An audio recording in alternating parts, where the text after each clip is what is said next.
Hello and welcome to the Con Couple. I'm Richard. Why is it still cold?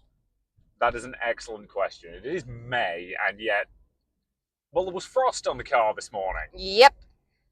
Why? And we're further south than we normally are. Yep. It's even colder where we are. Yep. I'm worried about Gosling production. I appreciate how much you enjoy the Goslings. Gosling season's a good season. It is. I'm Caroline, by the way. Good. And we go to a frankly baffling number of cons every year. I would say we go to too few. Almost forgot my line there. I mean, you never say it, so I'm not surprised you almost forgot it. And for the first time in like a month, we've actually been to a con That's this why weekend. I've forgotten it, is because we haven't been to a con in forever. Yeah. Forever for us, at least. Yeah. Be warned, this is our last break for quite a while. Yeah. Like, probably most of the summer a while. Yep. Like, we might have a few weeks there in August, and possibly one in July. Yeah. Possibly. Maybe. It's fine. Yeah. So yeah, where were we this week? Causeacon. Causeacon.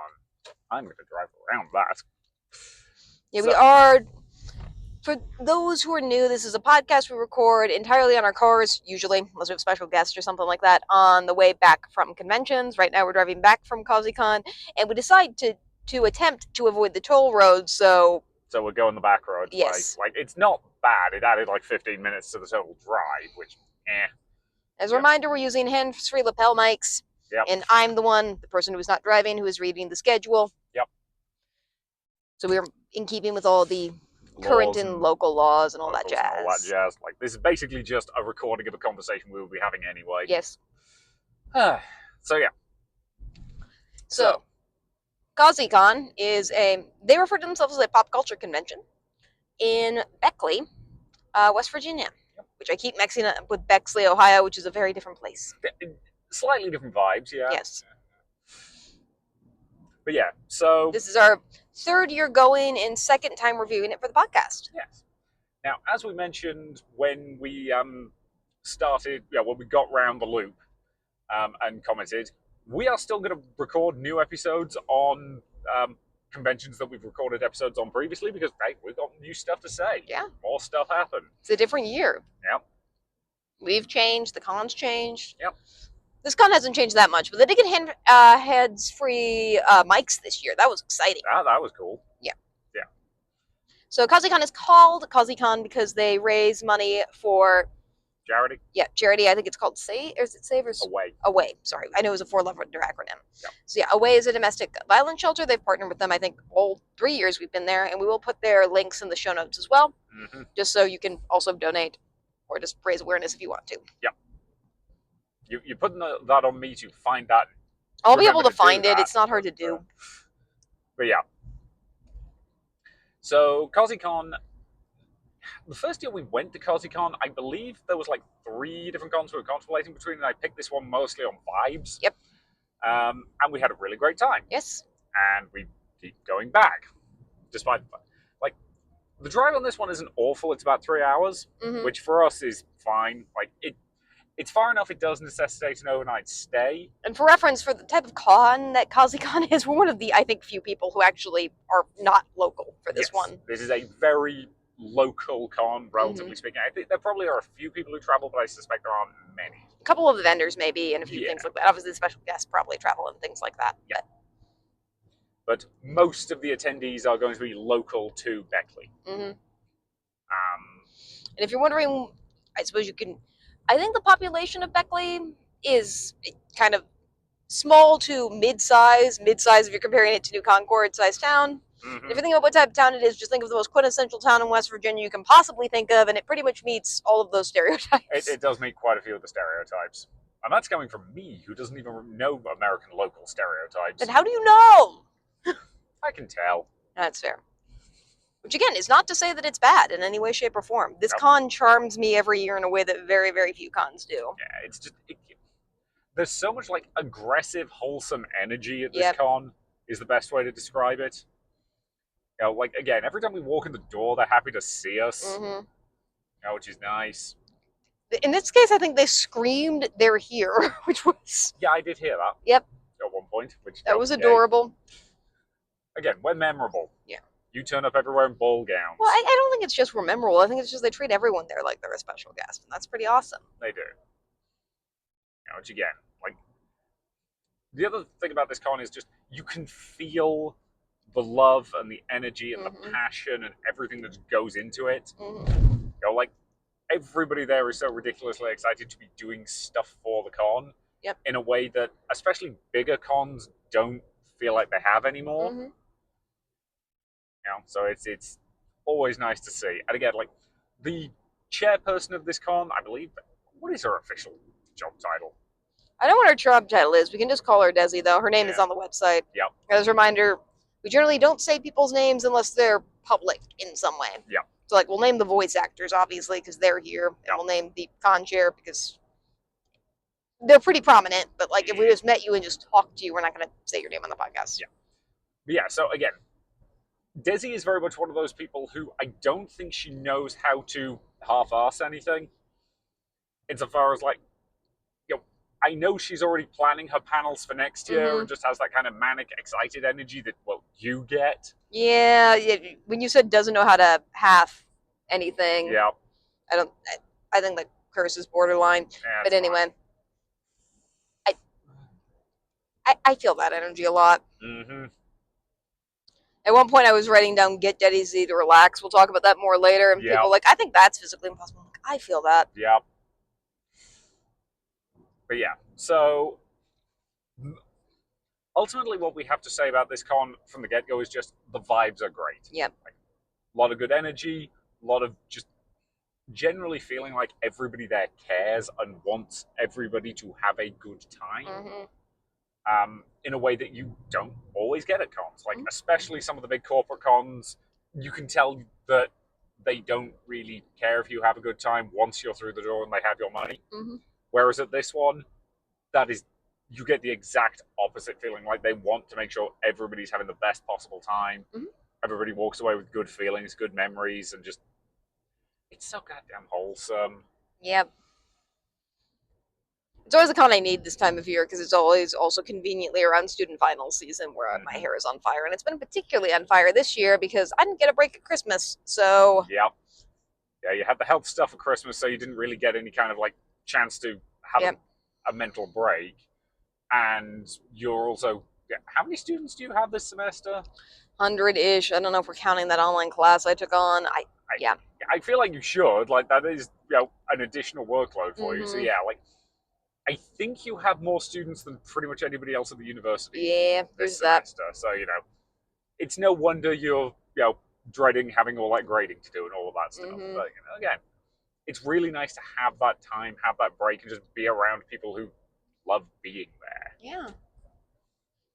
And I'm really glad it didn't coincide with getting tickets for Origins this year. Last year it did. Yeah, sorry about that last year. This year we had a weekend where we didn't actually have anything else on where we could do our Origins ticketing, so yay. Yay. They did release Gen Con, the schedule for Gen Con today, though. We haven't looked at it yet. We haven't had time yet. No, we were having too much fun. So, should we start shifting into... You want to talk about the venue? Yep, we'll talk about the venue. So again, for second review con episodes, we'll still go through the basics of venue and stuff like that because we don't expect people to like have been listening a year ago or remember from a year ago. Yep. But again, the venue is, what's it officially called? The Beckley something or other Center. I'll look it up. It's on Armory Road. I always remember that just because I find that vaguely amusing. But this is a center that clearly hosts a lot of different events. They've got pictures of them hosting like horse wrangling and I'm not gonna look it up because we're on stuff. back roads and I don't want to be car sick. That is fair. But yeah, it might just say on the back of the schedule. It just says convention center. Yeah, that's fair. It might just be called the Beckley Convention Center then. But so it hosts a bunch of different stuff, and for it's about the right size for Causeacon. Like they could probably do with slightly more space for a few things, but generally speaking, they're not like packing it to the rafters most of the time. And they have gotten better about space management. I find every single year they move stuff around a little bit based on numbers the previous year. Yep. And it works better. Like they moved bingo 2 years ago, and that was a very smart move. That was a good call. And they made one of the panel rooms bigger for Danganronpa this year, which I also really liked. That was a good call because it was kind of overflowing last year. Again, it is very much a con that feels like it takes the feedback and listens to it and like changes and improves and tweaks things because of that. So because I think in past years they've had 3 panel rooms, whereas they've reduced it to just 2, but they've made one of those bigger, plus main events, which I think was the right decision, because a couple of the panels in there they needed to be in a bigger room. Yeah. So I'm still not entirely sure why the Danganronpa panel isn't on the main stage, but we'll talk about that. So yeah, this is basically a convention center that's connected to an arena that is, I assume, holds various, like, my guess would be rodeo, but I'm not entirely sure, events. Rodeo is the vibe I get from it. With like stadium seating around it. They use that as their vendors hall. There are advantages and disadvantages. The disadvantage this weekend was, blowing heck, was it nippy in there. It was so cold. Yeah. I felt bad for the vendors. This obviously wasn't anything the con could control, and I do think, like, early May is probably one of the best times of year to hold a con in terms of, like, temperature, because normally it would be about the right temperature, right? Yep. Like, it's before it gets the heat of summer you get in June and July. Yep. And it's still warm from over stuff. It just wasn't this year. Yeah, just for whatever reason, it was dropping to like 40 degrees at some point this weekend. Like, it's May. What the heck? Yeah. We do know that venue from previous years doesn't have great temperature control generally. Like, if it's overly hot, like it was the first year, you will feel it in the venue. And if it's overly cold, I think you will also feel it a little bit. Yeah. But again, I don't think there's a better location in that's Beckley the thing. when they can. Yeah, that's the thing, especially for this con, like, this is just the venue that they have. Like, there probably is not another venue. No. Unless they want to move it, like, drastically far away from Beckley. Which they don't want to do. Yeah. Like, it's the Beckley event, and I respect them for that. And again, like, from a number of people standpoint, I think it is probably the correct size for them, give or take. Yeah. So, again, it's not a perfect venue, but it mostly works. I'm going to briefly talk about food. I didn't eat anything at this con this year. There's a couple of reasons for that. One, on Saturday, I couldn't, for reasons I'll talk about. And the other 2 days, just they do have a ramen bar or a ramen booth thing in the main convention space, which they've done the last few years. And he's an idiot who doesn't like ramen. I'm not an idiot. Okay. There are some parts of ramen I like, some parts of ramen I don't. It's like not liking pizza.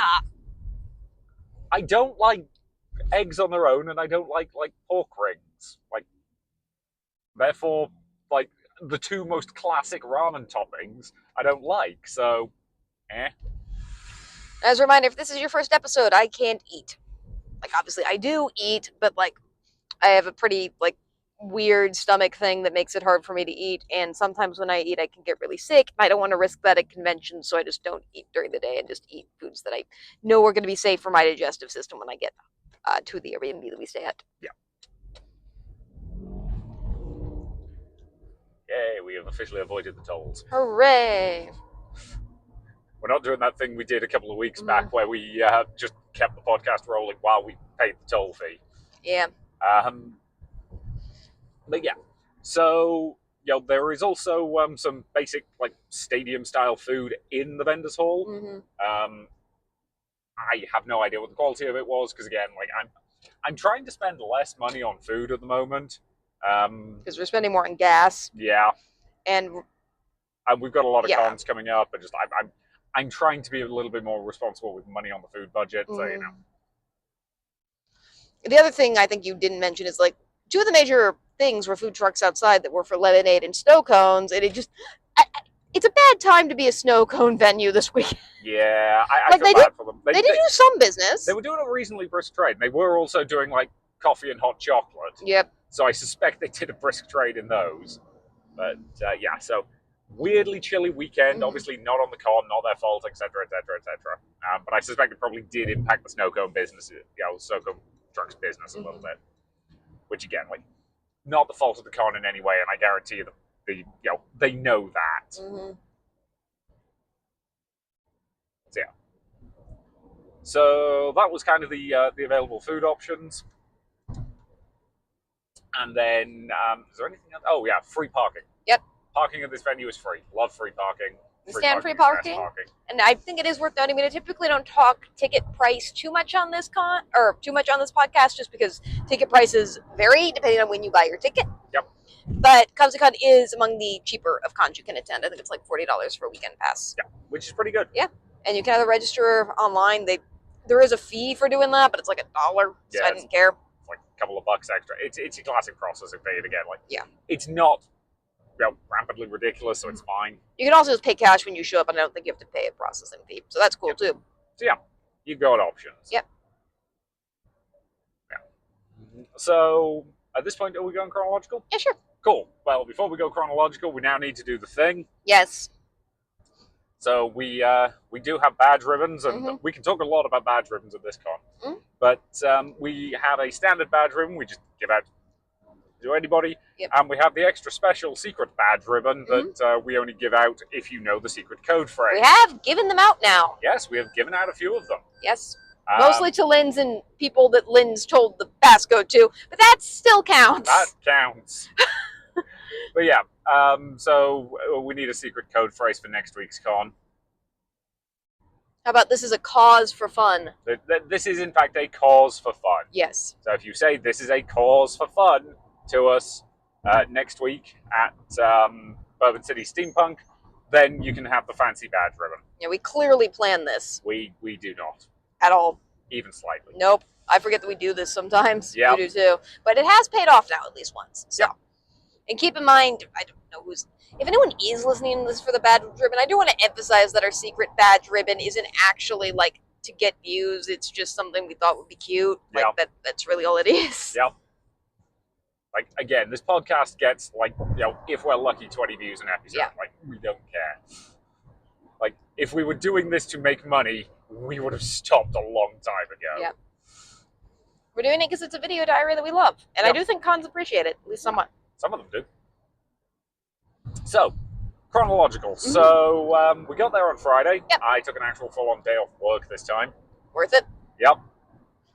So, got up, got dressed, did all that malarkey, and got on the road at because we knew we didn't have to leave ridiculously early for this one, because again, about a 3-hour drive. Yeah. So we got on the road at what, like 11ish, 10ish, or was it earlier? No, it was earlier. I think a little bit earlier, because I wanted to get there for opening, and you were asking me if it would like stress me out to hang out at the house more or to go down for opening, and I think I chose because we were debating because we actually were doing a panel at this con. Yep. So we knew we had to be there for that, which was at 3. Yeah.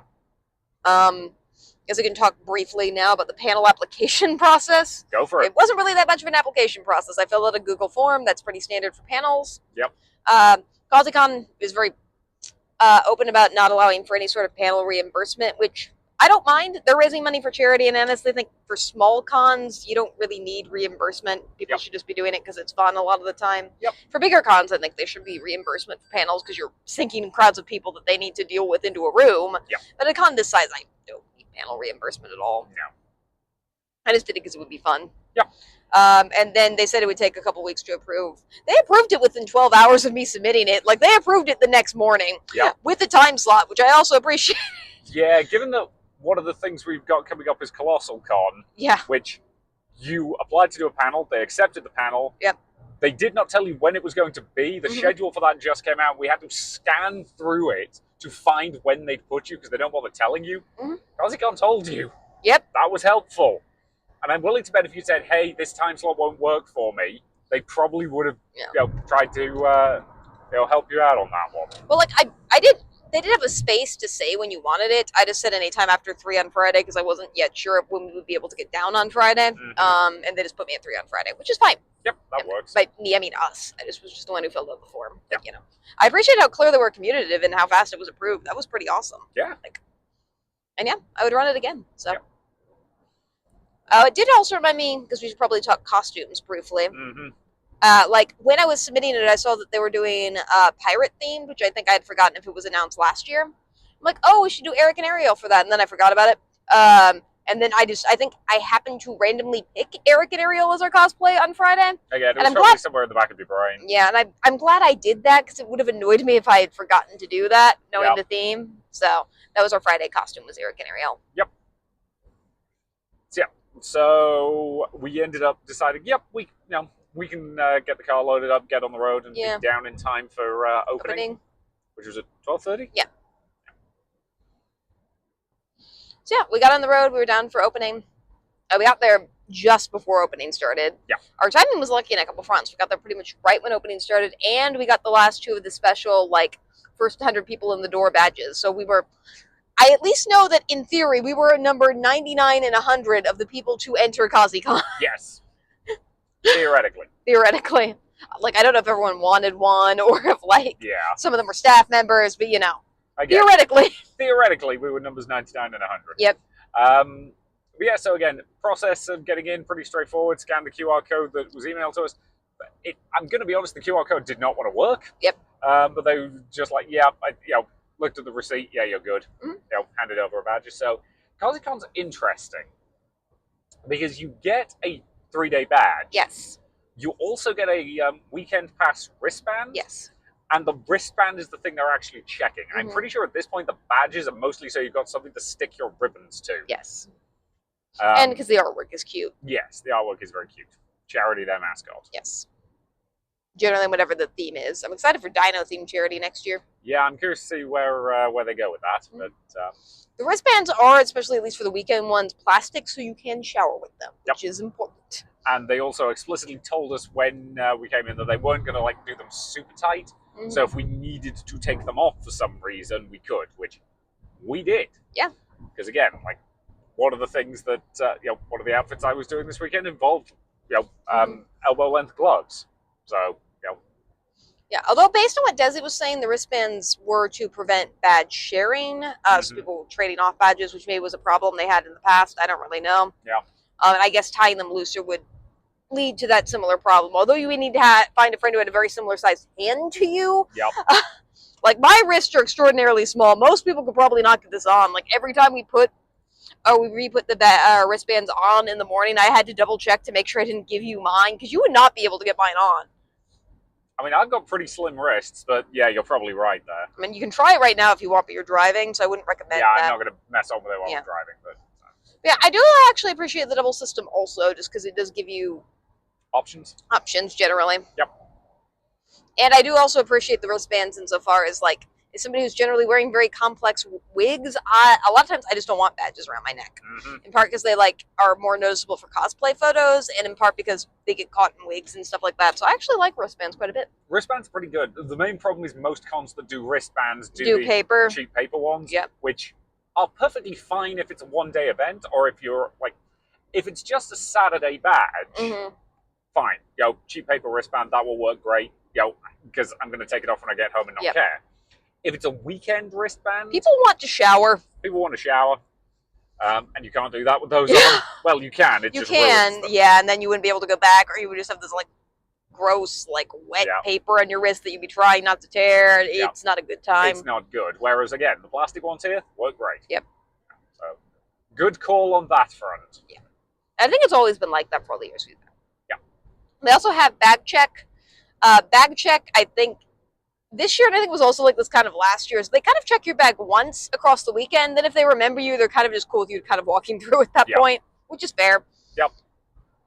I doubt very many people would be like, I'm not going to bring any contraband today, but I'll bring it tomorrow or something like that. Yeah. And again, the bag check is also prop check if you had a prop that you needed to get checked. The prop I had with me on Saturday, I showed it to them and was like, do I need to get this prop checked? And they looked at me and went, no, you're good. And I was like, thanks.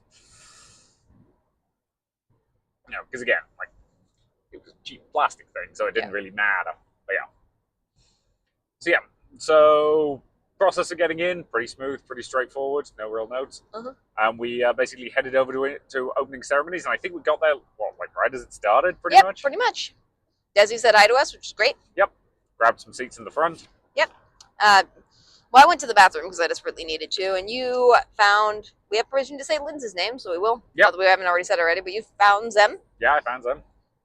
And they were there mostly to play the ribbon game, and they were there only on Friday. So. Yes. And their experience, I think, was a bit different from ours, but it was also their first time there. So. Yes. So, again, we'll talk in... So again, we had a little bit of a chat, a little bit of a catch-up. They were doing their ribbon game with a few other people, so they had some Tumblr themed stuff. Yeah, we're involving like specific Tumblr memes that I'm not online enough to have got the specific references for. Mm-hmm. But yeah, they were fun. Yeah. And again, like I appreciate people who have like specific mini games Mm-hmm. and stuff to do in order to acquire badge ribbons. Yeah, so if you're not familiar with the ribbon game, it's basically kind of a official or unofficial game that you play at cons. How it's played and how it works does vary a little bit between cons, but it's basically like collecting ribbons underneath your badge or hoarding them to make like outfits out of them, which I and other people are kind of starting to do. Yep. How much you do varies from, I think, person to person. You and I are kind of casual ribbon game players. We'll gladly accept ribbons. We're not going to like seek them out generally. Again, our ultimate goal is to build her a ball gown out of con ribbons. That's true. But at the same time, like, we're not just going to buy a whole load of ribbons that would be cheating. Yeah. So, we need to, like, they need to be won in battle. Mm-hmm. So how it works at Causeacon is that they have a Google Doc of everyone who's officially playing the ribbon game and how to get the ribbon. I would have added ours because we were giving out ours just kind of randomly to people who we interacted with at the con, not the secret one, obviously, just the generic one we just kind of give to everyone for, talking to us. But like, it was finals and I didn't have time. Yep. And you're not in any of the servers, and I told you to do it, and then I would have had to add you to either the Facebook group or the Discord server, and I didn't have time to do that last week because, again, finals. Yep. Also, and I just forgot. Yep. So, we're doing great. Yep. But we did get to hand out our ribbons to stuff, and this one, it very much tends to be like kids playing it. Causeacon, I will say, is a very family-friendly con, which is... Very much so. Which is lovely to see. Yeah. We need more family-friendly cons. We do, especially ones that are kind of as broadly focused as Causeacon is. Yeah. Because a lot of family-friendly cons are very celebrity-focused right now, like your fan expos or your galaxy cons. And I want to see a small con like this be family-focused, but family-focused in a way where, like, the kids can actually participate in the con. Yep. Because, again, like,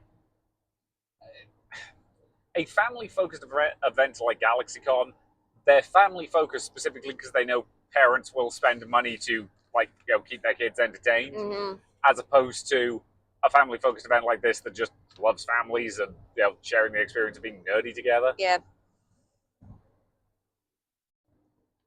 So, yeah. So, opening ceremonies, what do we have to say about it? Opening ceremonies, at a lot of cons, it's pretty much just information for the weekend. Yep. As they went over the schedule and stuff like that. I think Causeacon's also unique in that most of their events do have raffles for just very random stuff. I think this one had a raffle for very random stuff. It did. Yep. There was stuff. It was random. Yep. I don't remember what they even gave out. Nope. Again, it was fun. Yeah. It's about 30 minutes. It's just kind of welcome to the con. Yep. Various things. Yeah. So at that point, we did have a bit of a lull. Yes. This is the main reason why we were trying to decide whether or not it was worth going for opening, or if we wanted to stay home for an extra couple of hours. And if we'd managed to sleep in a little bit later, we probably would have stayed home slightly later. Yeah. But we didn't, and I will admit I actually do like the Causeacon Vendors Hall because they have a lot of artisanal stuff there. And in particular, every year they have people who make their own plush. Like, not crochet, even though crochet is also valid, but like stitch plush. Yeah, which you adore. Yeah, so last year I got a spooky Bulbasaur there with like a pumpkin for a back. And this year we got a gift for our friend. Yep. I'm not going to say more than that. Yep. Because I don't know if they're listening to this. They probably aren't, but it's fine. So I really want to check out the Vendors Hall. Yeah. So we went into the vendors hall and talked to the vendors. Most of them talked to me about how cold I must be in my aerial outfit. Yep. That was a frequent comment. And I want to emphasize this was the warmest the vendors hall was all weekend. Again, it says something that on Friday, on Saturday morning, there were a lot more jackets, I noticed. Yep. Like, people at least prepped for it Saturday and Sunday. Yeah.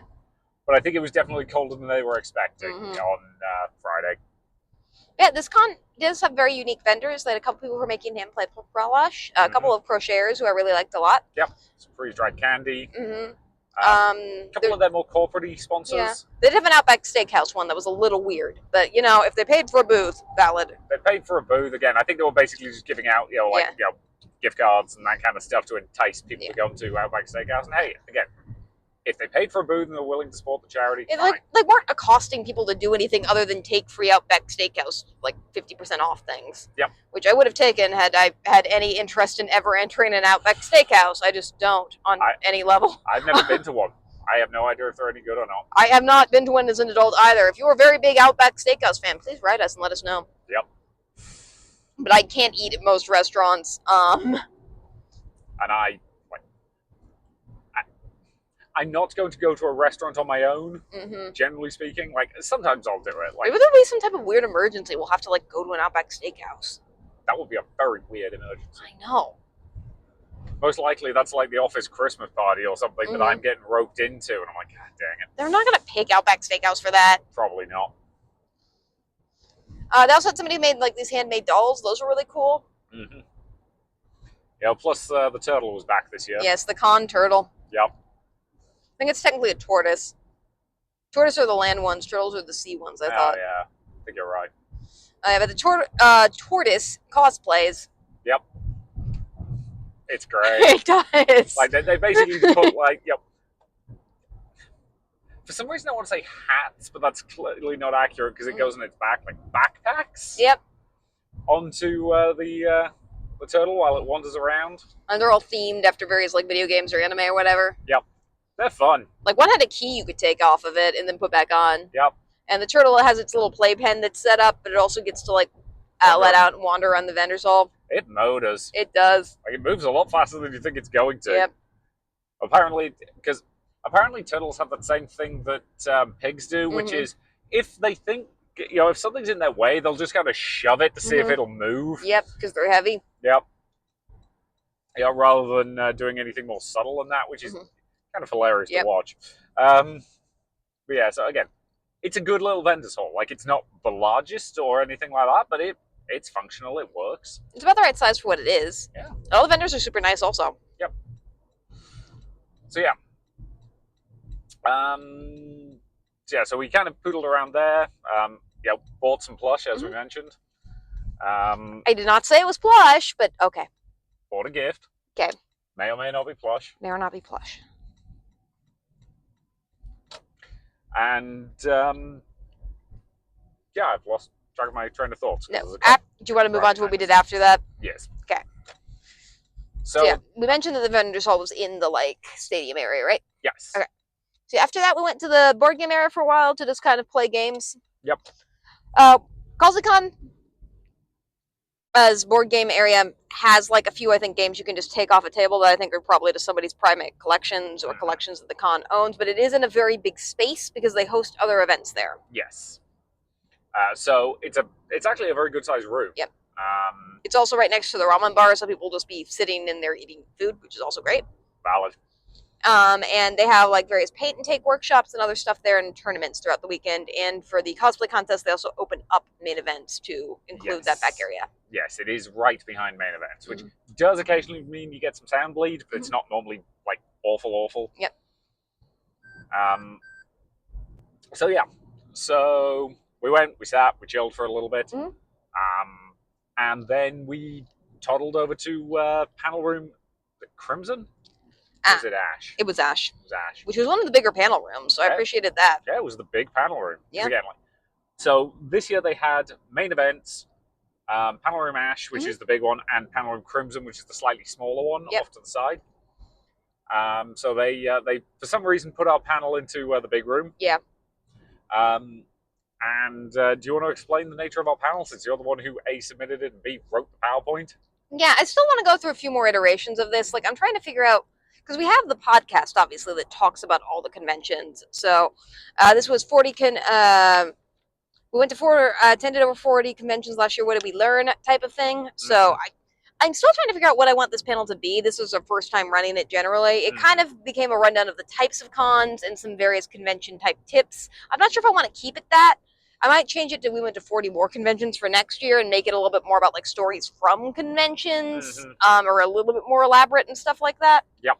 So I'll see which version of it we keep, but for now it's kind of more of a conventions 101 panel, I think. Yeah, I think that's probably the best way to describe it. But I would also figure that, like, I thought Causeacon would be a good con for this because we tend to go to more conventions than other people here, and because of our, like, geographic reach, we tend to go to conventions that they don't tend to go to, so I thought it'd be good to kind of, like, explain more about how those different types of conventions work, because I was willing to bet that Causeacon's a lot of people's very first convention, especially since they've got so many kids, that it'd be good to talk about other cons. Absolutely.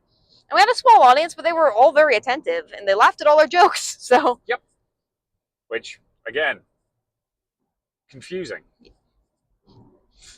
people here are just nice. They are. But yeah. I actually really did enjoy giving this talk. So did I. Like, again, I definitely think we can, like, zhuzh it up with some more pictures and stuff Yeah. like that. It's mostly just we're really bad at taking pictures. Yeah. I think next year I might also do a convention iceberg panel, because I think that would be fun. That would be fun. It's kind of like our convention iceberg episode, but I would ask for volunteers from the audience and, like, give them prizes for when they knew stuff and things like that. Yep. So yeah, there's definitely stuff we can do, but we'll think on it. But yeah, again, I enjoyed doing this. Again, very small audience, but I think they enjoyed it. It wasn't like one person. I want to emphasize that. Yeah. And I do think Desi and a few other people wanted to attend it and just couldn't because of where it was placed. Yeah. And I think initially they were planning to and then just couldn't because other stuff came up, which I wasn't surprised about. Yeah. Again, if you're running a con, stuff's going to come up. Yeah. Like, we expect that. It's fine. So yeah, again, yep. Fun panel. Hopefully the people who came to it enjoyed it. What did we do after that? Because I ran my laptop back to the car. Yeah, well, we were first kicked out of the room because they had to sit up for the Danganronpa panel. When I said kicked out, they were teasing us about cleaning up our stuff. Yeah. That was all. Yeah. Yeah, they were. Yeah, we knew that they were going to need to do a bunch of setup. Yeah. And yeah, that was fine. And I will say, generally this year they were better about getting stuff like ready in a timely manner. Like, I expected the Danganronpa panel to open late because they did the year before, but this year they were open 15 minutes early, which is awesome. Which was great. Because again, you know, lines are not good for you and your disability. So our plan for the Danganronpa panel, which we knew was going to be popular, was basically about 20, 25 minutes before it was due to start. I left the board game room. Yeah, so we were just in the board game room because it was only really an hour wait. I left the room. I went to basically stand in the line and then nab seats when it opened and just call you when it opened. Yep. And yeah, I called you like 5-10 minutes later because they opened the doors. Yep. I nabbed seats at the front and you came and joined me. Yes. And we've gushed before about how ridiculously good Desi's Danganronpa panel is, but we're going to do it some more. Obviously. I said this last year, and I'm going to say it again this year. It is worth buying a badge to this convention just to attend this panel. I don't disagree with you. Because again, we've seen Danganronpa panels done at several other conventions. And we've commented before that Desi has ruined them for us. Yep. Like, she was the first Danganronpa panel we ever attended at a con 3-ish years ago now. Yep. And ever since then, we can't go to another one because it's just not as good. And it's so not as good that, like, it just doesn't work. And I want to emphasize that, like, the amount of work that Desi puts into this panel is more work than any human being should ever put into any panel for possibly any reason ever. But she does it anyway. Yes! Like, an ordinary Danganronpa panel should not be obligated to put in this much work. Yeah. But because she does, all the rest are forever ruined. Yep. So yeah, because generally speaking, we should probably explain for anybody who doesn't know. Danganronpa is a video game series where the main characters are basically a bunch of kids trapped in a... You just ran that light. I did not run that light, but I did cut it pretty close. Sorry. So, the panel itself... You're aware that nobody can possibly figure out what light that was, yes, right? Obviously. Okay. So, you completely cut my train of thought. So, Danganronpa is basically a game series in which it's a bunch of kids trapped in a high school and they all have to murder each other. Yep. But it's a murder mystery because in order to be let out of the murder school, they have to kill someone and get away with it. So this basically is a murder mystery panel. Now, generally speaking, if people do Danganronpa panels at cons, they will do it one of two ways. They will either be reenacting one of the actual things from the game, or one of the games, there are several in the series, or they will have created their own murder mystery and they will have a script and they will live perform the script. Desi doesn't do that. Yep. Desi draws character art, writes a script, voice acts it with the aid of her friends, and preps it all, including like handouts and pamphlets and like the sheer amount of effort and work that goes into this is Yep. insane. Yeah, she draws the character, she gets her friends to voice act it, she has to come up with a murder mystery that is actually like solvable by a group of people who are collectively playing Danganronpa. Mm-hmm. And it's so good. It's really good. It's so good. All of the characters come to life. They're all interesting. Like, and both of us write, so we know how hard this is to do. She does a very effective job of making you care about these characters in a very limited time frame. Yep. Because one of the gimmicks of Danganronpa is that every character in it is the ultimate blank. Something, yeah. So she basically just creates her own ultimates to be present within her version of the story, and it just works so ridiculously well. Mm-hmm. Yep. Okay, we need to be. Yeah, it's amazing. It really is. You can like vote on which character you think is going to die first, and you of course vote to who the murderer is at various points. Yep. And she does a really good job because there's like, it follows a standard pathway, much like the Danganronpa games, where first is just character introductions, where you meet all the characters. Yep. And next is just kind of free time, where there's not yet been a murder, and you're just kind of around the school. Yep, kind of chatting with the other people and like getting a vibe for them, and then of course there's a murder. Yeah. And there's. Sorry, you were going to say. And then after the murder, there's a trial, and how Danganronpa normally works is you have some information that you can put together after you find the clues, but typically you shouldn't be able to fully solve the murder until you've gone through the trial, and you get some kind of extra bits of information during the trial. And she does a very good job of making that work. Yeah, unlike the first murder in the actual game. Mm-hmm. The first murder in the actual game is... I solved it instantly because I realized what the twist was quite quickly. Mm-hmm. But the ones after that were better balanced. But whereas Desi just does do a very, very good job of. You will probably have some pieces of the puzzle. Yep. Like I figured out part of it this time, but I didn't figure out the final twist. Mm-hmm. I think you mean that we figured out part of it. We both figured out part of it. Yeah. Yeah, but again, I don't think either of us got the final twist in the identity of the killer this time. Yeah. Like we did by the end. Yes. But, and this one I think was perfectly paced in terms of making sure that the clues were like solvable by a group of people working together generally. Yep. Yeah, the only real issue I have with this panel is actually an issue with Danganronpa itself, which is the way that you counterclaim something is it goes through a sequence whereby people are basically saying stuff, and then you have to leap in and say stop and stop them with a quote unquote truth bullet. Mm-hmm. And occasionally figuring out the exact sentence you need to shoot is a little bit finicky. Yeah, because a lot of times characters will be saying sentences that are effectively identical. Yep. She couldn't have killed them. She was in her bedroom. Yes, she was sleeping. Yes, she had her head on the pillow, and you're like, which one of those is it? Yeah. But and again, that's a... I'm going to be honest, that's an issue that's completely accurate to the game. It's like, yeah, we figured out what the correct thing we need to point out is. It's just which of the exact sentences do we need to now. Yeah.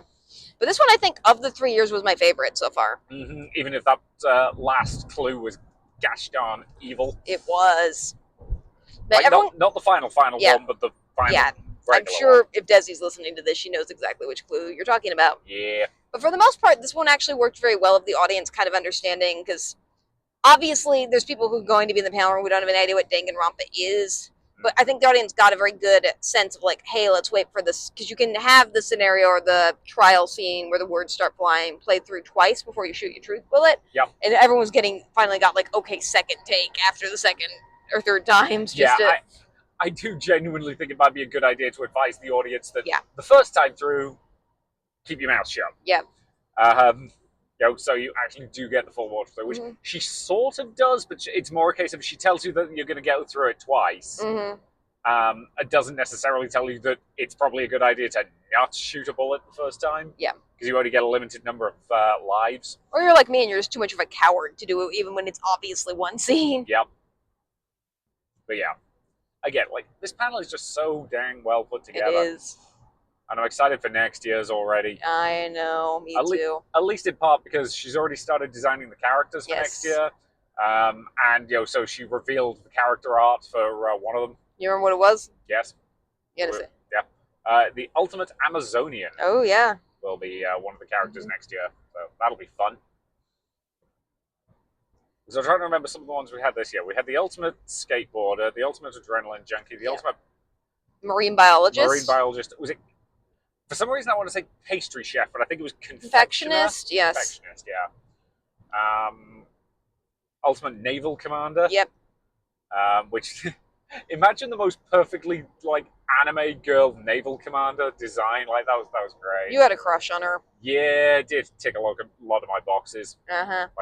Uniform, redhead, kind of has will step on you energy. Yeah. It's fine. But yeah. So just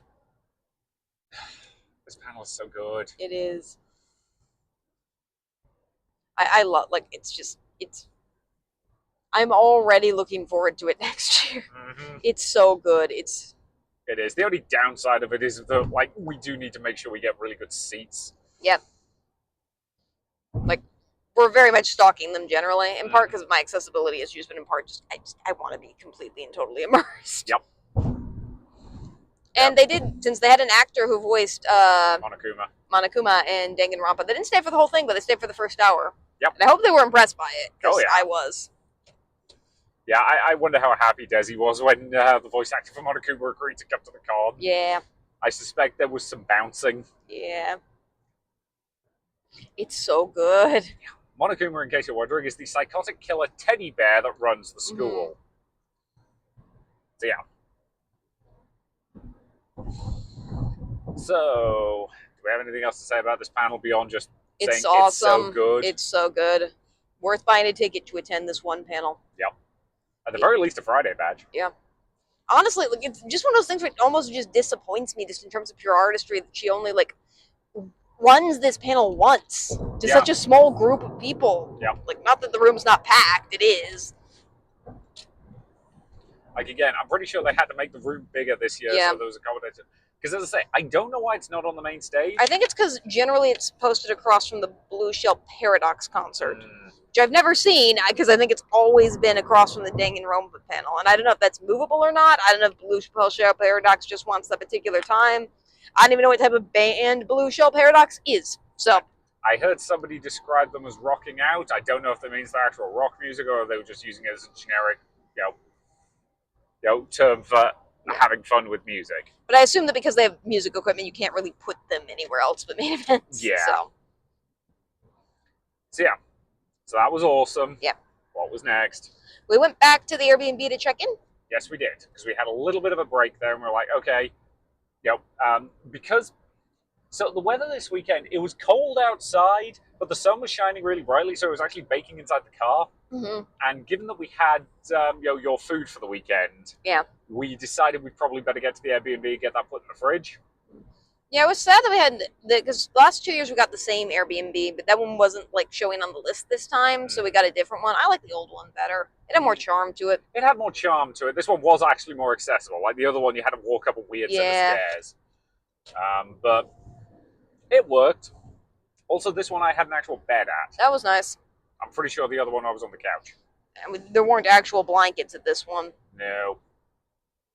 But yeah. Again, this is not an Airbnb review podcast. They did have a working shower, which was important. Yeah, that was very important for the next day. So we briefly went by Walmart to just kind of replace some food just to be safe, because I didn't want to eat anything that had gone bad in the car. Yep. And then we went back for the Causeacon Masquerade show. We did. And the Causeacon Masquerade... So, cosplay masquerades, we've talked quite a lot about on this con. It's the performance aspect of cosplay. So maybe you want to do a particular dance or a skit or, act out something in character. There's a lot of different things you can do with masquerade. And one of our complaints about masquerade is that frequently at larger cons it just kind of devolves into an anime idol dance competition, which I don't have a problem with anime idol dancing unless it's the entire competition. I like to see a variety of things at any given cosplay masquerade. And this was the first year that we've been there that Causeacon's done a masquerade. Yes. And this wasn't a judged competition. It was just a show where people were showing up. We got there a little bit early, and the guy did warn us there were only 3, maybe 2 acts, depending on who showed up. Yep. And they said that they thought about canceling it, but thought it wasn't fair to the performers, and I'm glad that they didn't. I'm glad that they didn't. Like, again, yes, it was an act that only had 2 shows, but at the end of the day, both of those shows were good. Yeah. Both of them were clearly people who were having great fun and enjoying themselves, and that's ultimately what matters. And yeah, it wouldn't. They commented that it wouldn't be fair to those people, and I'm glad we went back for this. It was charming. It didn't last a terribly long time, but I got to watch people who were passionate doing something that they love. Like, one person brought in a table and like cake. Yep. And had a costume change. Technically, they were 2 people, but it was 1 act. Yes, but, that's what I meant. Yep. Like, again, they, really, they came in prepped. They tried. They did great. Like, it's very much one of those things that I'm glad it happened. I hope that next year they can get a few more entries and make it a little bit bigger. Mm-hmm. But again, it's something I do definitely want them to do again and bring back, because again, I love Cosplay Masquerade, and frequently I have problems with the way it's run. I have no issues with the way it was run here. Yeah. Like, yes, it ended up being a fairly short show, but I would rather have a short show where everybody involved is passionate about doing it than a long show where like people are only turning up on the off chance that they get like big prize money. Yeah, big prize money, rewards. They're all doing the same thing. They're all trying to cater to a judge. Like, this was just people who are passionate about cosplay and were having fun. Like, if this was around next year, I would probably enter if it was a show and not like a judge thing, just to fill out the bracket, because there's always something we could do that'd be fun. Exactly. And I appreciate that, like, this concept, I think sometimes when you add something new to it, just because people have been going to it for so long, it does take a while for it to grow. But I do think this can grow, so I'd like to continue it. Absolutely. Both the acts absolutely charmed me, and they were so excited to just be up there, and it was so cute. It was great. Again, I had fun.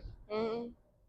This is also why I'm glad parking was free, because we wouldn't be able to like go back and forth like this to see this, which was really cool. Yep. Yeah, we were, when we left, we were a little worried about getting parking again, because there was a Little League game happening on the field next to, I think it was Little League or something along those lines. On the field next to the center. So there was definitely a lot less parking than when we arrived. But I think when we got back was about the time at which, like, maybe one of the games had just ended, because there were quite a few people leaving, and I don't think they'd been at the con. So we got parking again. Yep. It was fine. Going back and forth to the car was a bit chilly, but other than that, it was fine. So yeah, I'm glad we went back for this. I am too. We did contemplate staying for some of the later night stuff, but we ended up not. Yeah, I've not been sleeping well lately, in part due to finals week and finals time generally, and I had to put on very elaborate makeup, not for myself, the next day. So we decided this is a good point. Yep. We'll tap. We'll head to the Airbnb. We'll rest up. We'll get a slightly earlier-ish night, and we'll go from there. Which I think was probably the right decision. Yeah. So the next morning, I had to apply a bunch of face paint to my husband's face. Yep. Because the next morning, or the next day, we were doing Glinda and Elphaba, which we haven't done for a while, actually. In fact, hilariously, the last time we did Glinda and Elphaba was Halloween. Because we did it, we wore it to work. Because work said we were allowed to wear costumes on Halloween. So you wore a big ball gown, which I'm not even sure the students noticed that big a difference between that and your usual attire. I wore Elphaba that day. Full face makeup and all. Well, it's in part because I was using those cream sticks as face makeup, which I don't like at all, even though they were recommended over water-based makeup. So I started applying water-based makeup to your face, which I think I just wanted to practice at doing the technique, which I'm glad I had going into this, just so I knew how to do it a little bit better. Because the water-based makeup doesn't stain, and it doesn't rub off as well, and it sets easier, and it just, in general, is way easier to work with as a medium, generally. So you gotta watch me be all artistic for like an hour of trying to get the shading right. I'm still... Doing green blush is hard. I still don't think I'm very happy with how I got your cheek lines. Your chin lines I was happy with. And again, I freely admit, I spent the entire time thinking, oh, this is what it feels like to be a Warhammer Mini. Because again, I finally managed to do some painting again recently, which I'm very happy about. And I only cried in frustration once, which I maintain is a win. That's a positive. I wasn't allowed to cry in frustration. You cried later. We'll talk about that.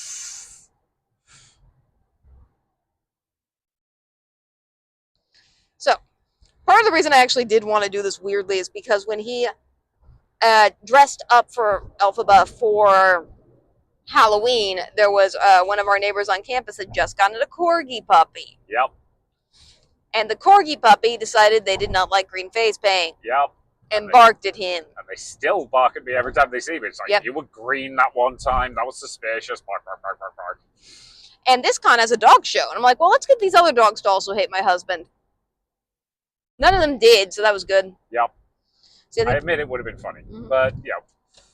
So yeah, the Pause Play dog show is a pretty short event. Only lasts about 30 minutes in the morning, but they have all the dogs from the local shelter in costume. Generally bring in about like 5-ish dogs. They're all in costume. You can kind of play with them, and they're all adoptable. Yep. So it's cute.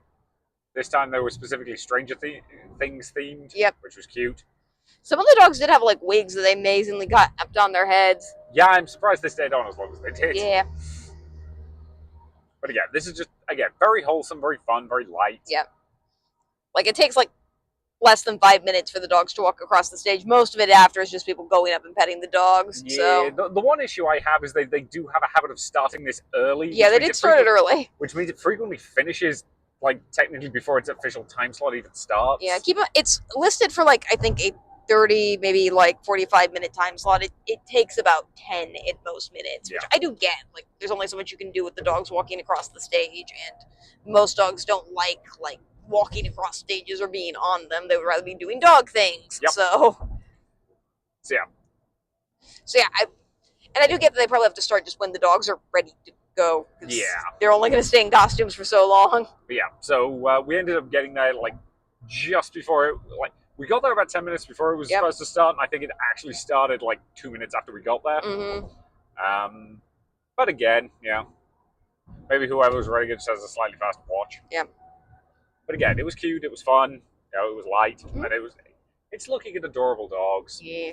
None of which you're allowed to adopt. Mm-hmm. You're allowed to, she's not. Yeah.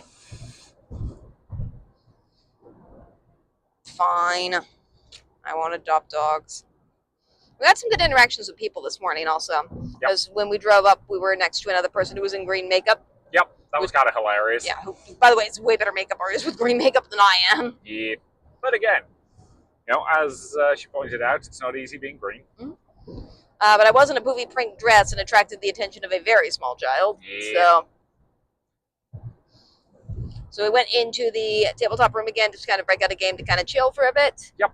And a very sweet little child decided to show me all the stuff in their backpack. Yeah, it was very cute. Again, this is the thing. If you're dressed as a princess, you have to be willing to accept that, especially at a con like this. I'm pretty used to playing princess at this point for small kids. Yeah. And again, it's worth noting that the parent of that small child was very clearly doing the "is this okay?" thing with you without trying to be obvious about it to the kid, and you gave them the "it's fine" signals. So yeah, I like creating magic moments for kids, and I got to do that a few times at this con. So again, you're very cognizant of the fact that that's going to happen at any family-friendly event just by nature of what you're wearing. Well, I purposely also picked costumes for this con that I think would be things that kids are excited about, like Ariel and Glinda are pretty popular cosplays. Yeah. So. And I've been Ariel before at cons with a lot of kids. And you were accidentally Ariel at a kid's birthday party one time. That was a thing that happened. Listen to the episode on River City Gaming Con if you're curious. If you want that story. It involves a snowstorm. It's pretty funny. But anyway. So played tabletop for event, took a brief tour around the vendors hall. Yep. Saw the turtle trying to make its escape. It was having fun. It was. It just likes to get under tables it's not supposed to go under. Yeah. So the person has to just shove it with their foot. Yep. And again, for the record, it's fine. It's a turtle. It's a turtle. It's pretty sturdy. Mm-hmm. Last year they had to put a balloon on it so people would stop tripping on it though. Yeah. Again, it's adorable. But yeah. So, oh goody, we're on this road for another 127 miles. Yay. Still 2 hours away from home. Yep, it's fine. So yeah. So after that, we went back in the tabletop gaming room for music bingo with Fright Nights. And bingo at this con is extraordinarily popular. Yes. Which again, I've said it before. Bingo is not my favorite thing. it's okay. I will use it to kill some time. It's not something I would ever like deliberately seek out and go to. But I know you have fun with it. It's mostly just like I sometimes, because I have a lot of anxiety around stuff involving luck, right? Weirdly, bingo is just not that. I think mostly because, at least not when it's like at cons, I would never go into a bingo hall and pay money to play bingo. That sounds not fun. Yeah. But at cons where it's free and the prizes are silly things, yeah, I do have fun with it. I think it's mostly just like I need to get my mind to just focus on a task that's irrelevant sometimes, so I'm not worried about other things. And bingo's good at that because it just kind of lets my mind focus just on the numbers, or in this case, the music. Yes. I mean, I think this is the first time we've done like music bingo in any iteration together. We've done it once before. Was that at Fan Expo? Yeah. Okay. This was better than that. It was. Well, for one thing, you didn't have to download a weird app to do it. Yeah. So if you're not familiar, Fright Nights is so the group that Desi employs to help run Causeacon is associated with Fright Nights, which is their local haunted house. I think Desi's sister runs it, but I'm not entirely sure who exactly runs it. But they're she's. I know she's somewhere relatively higher up in hierarchy. I don't know if she actually runs it or what. But. Yeah. But the events are pretty clearly linked. You'll find a lot of people who are like actors and work Fright Nights, which is this haunted house thing, also working Causeacon. Yep. So last year, I think we reviewed this on the podcast, they had a panel about working at a haunted house. Yep. We obviously couldn't work at a haunted house in Beckley, but we were interested in learning what it would be like to work at a haunted house in Beckley, so we did go to that last year. Yep. Just out of idle curiosity. Yep. They weren't running that panel this year, unfortunately, but they decided to do music bingo instead. Yeah. Which again was fun. Because again, this was basically a case of they had two different rounds with two different types of music. The first one was Disney music. Mm-hmm. It was not only Disney and anime music, but I didn't hear much anime. Yeah, I don't think I saw a single anime thing on other people's boards, which I do think was actually a good move, just because of how niche anime is. Unless you're doing like the Pokemon theme, but you should put the Pokemon theme on, just because everyone knows it. Like, it's generally going to be too niche for anyone to like get or know. Yes. Whereas Disney songs, everybody recognizes most Disney songs. So it's a little bit easier for people to play. So again, because they were basically just playing, an extract from the song. You ticked it off on your bingo board or your bingo card, and they specifically said, double bingos only. So you had to have two separate lines for it to count.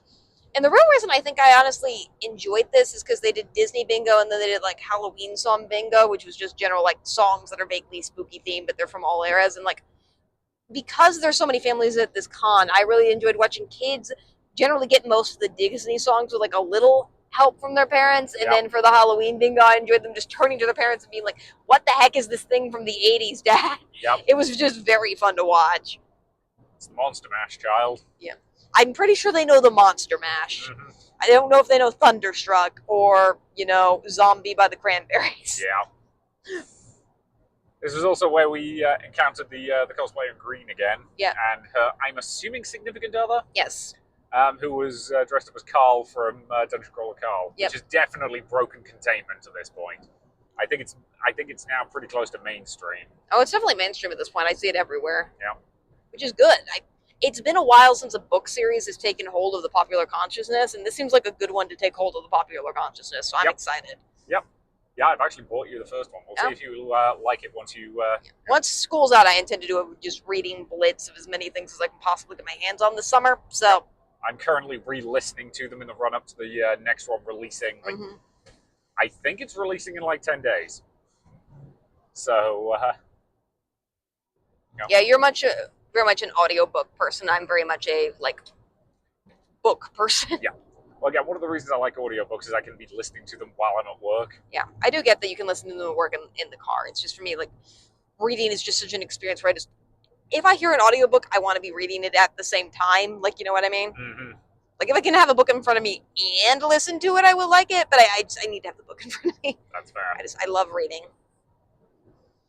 But yeah, this was very, very cute. It was very, very fun. I think you mentioned that you kind of liked it a bit more than Bingo Bingo, just because you get to hear songs. You get to hear songs, and there was a lot of singing going along, which is always fun. They were having some speaker problems with this, which did kind of continue throughout the day in various forms. Yes, I do think that, especially in that slightly larger gaming room, I'm not convinced that the speakers quite have enough oomph at this point.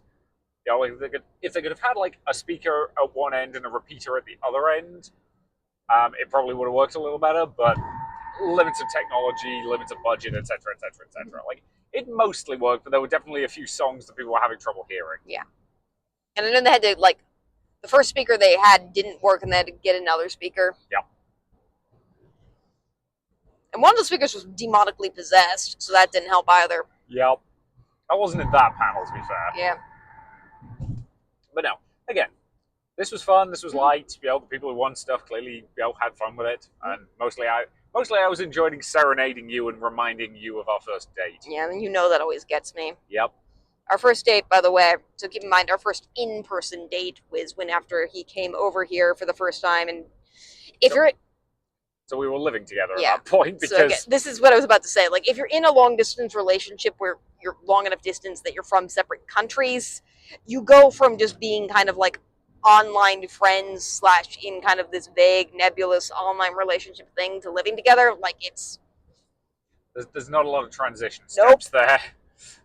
It's an interesting experience. It is. I think we were prepared for it to be kind of like awkward and, you know, hard and difficult. And instead we became each other's right arms. Yep. To the point where when I went back to the UK that Christmas, like, neither of us was in a good mental health state. No, we wanted to be back. So yeah, that's that story. But on the first in-person date, back before I think we found cons as a thing. Mm-hmm. Also, I do have a kind of fun question for you, because we got engaged in the UK, obviously. Mm-hmm. I think it's fine to say that now. We technically weren't engaged in the UK. We came back to the US for purposes of visas. If anyone from the... What? Again, we knew that we were probably going to, you know, want to get married, but you know, we knew that we also did not want to in any way violate any US laws. Yes. So we officially got engaged in the US, but you asked me if we would like to get engaged in the UK. Yes. Is that good? Yes. Okay. Like, but we did not start planning a wedding or anything until... But it was before we really started going to cons. So if you were going to propose to me at a con, because we've seen quite a few at this time, what con would you pick? Oh, God, I don't know. Like, it would have to be one of the, like...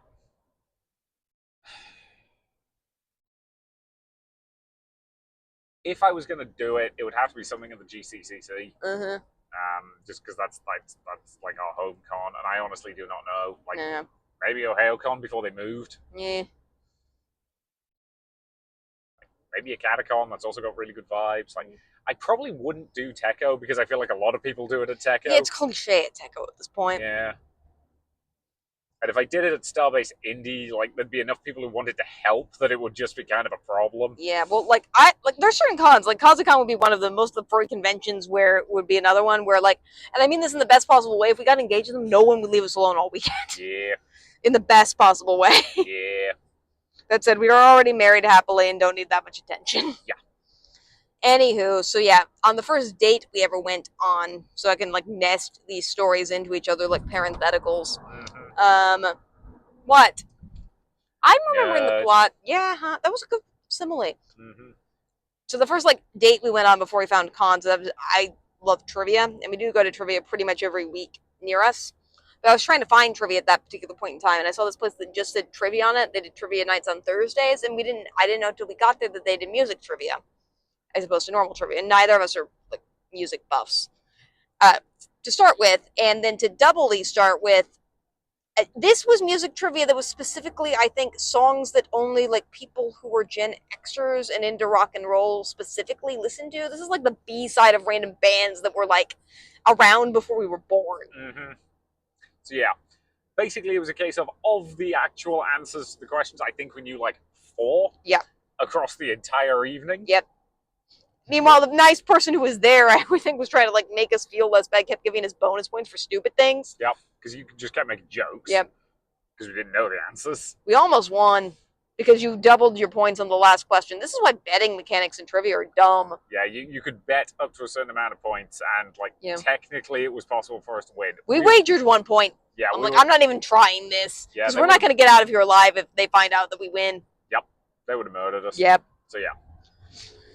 So yeah, him singing because he sang all the songs that he did know to me across the bar was just kind of one of our very early moments, and it always gets me when he does it. So because it reminds me of that time, which was one of the first times like we were in love by that point, but there's kind of that in-person feeling you get was that night. So you were doing that because you're an asshole.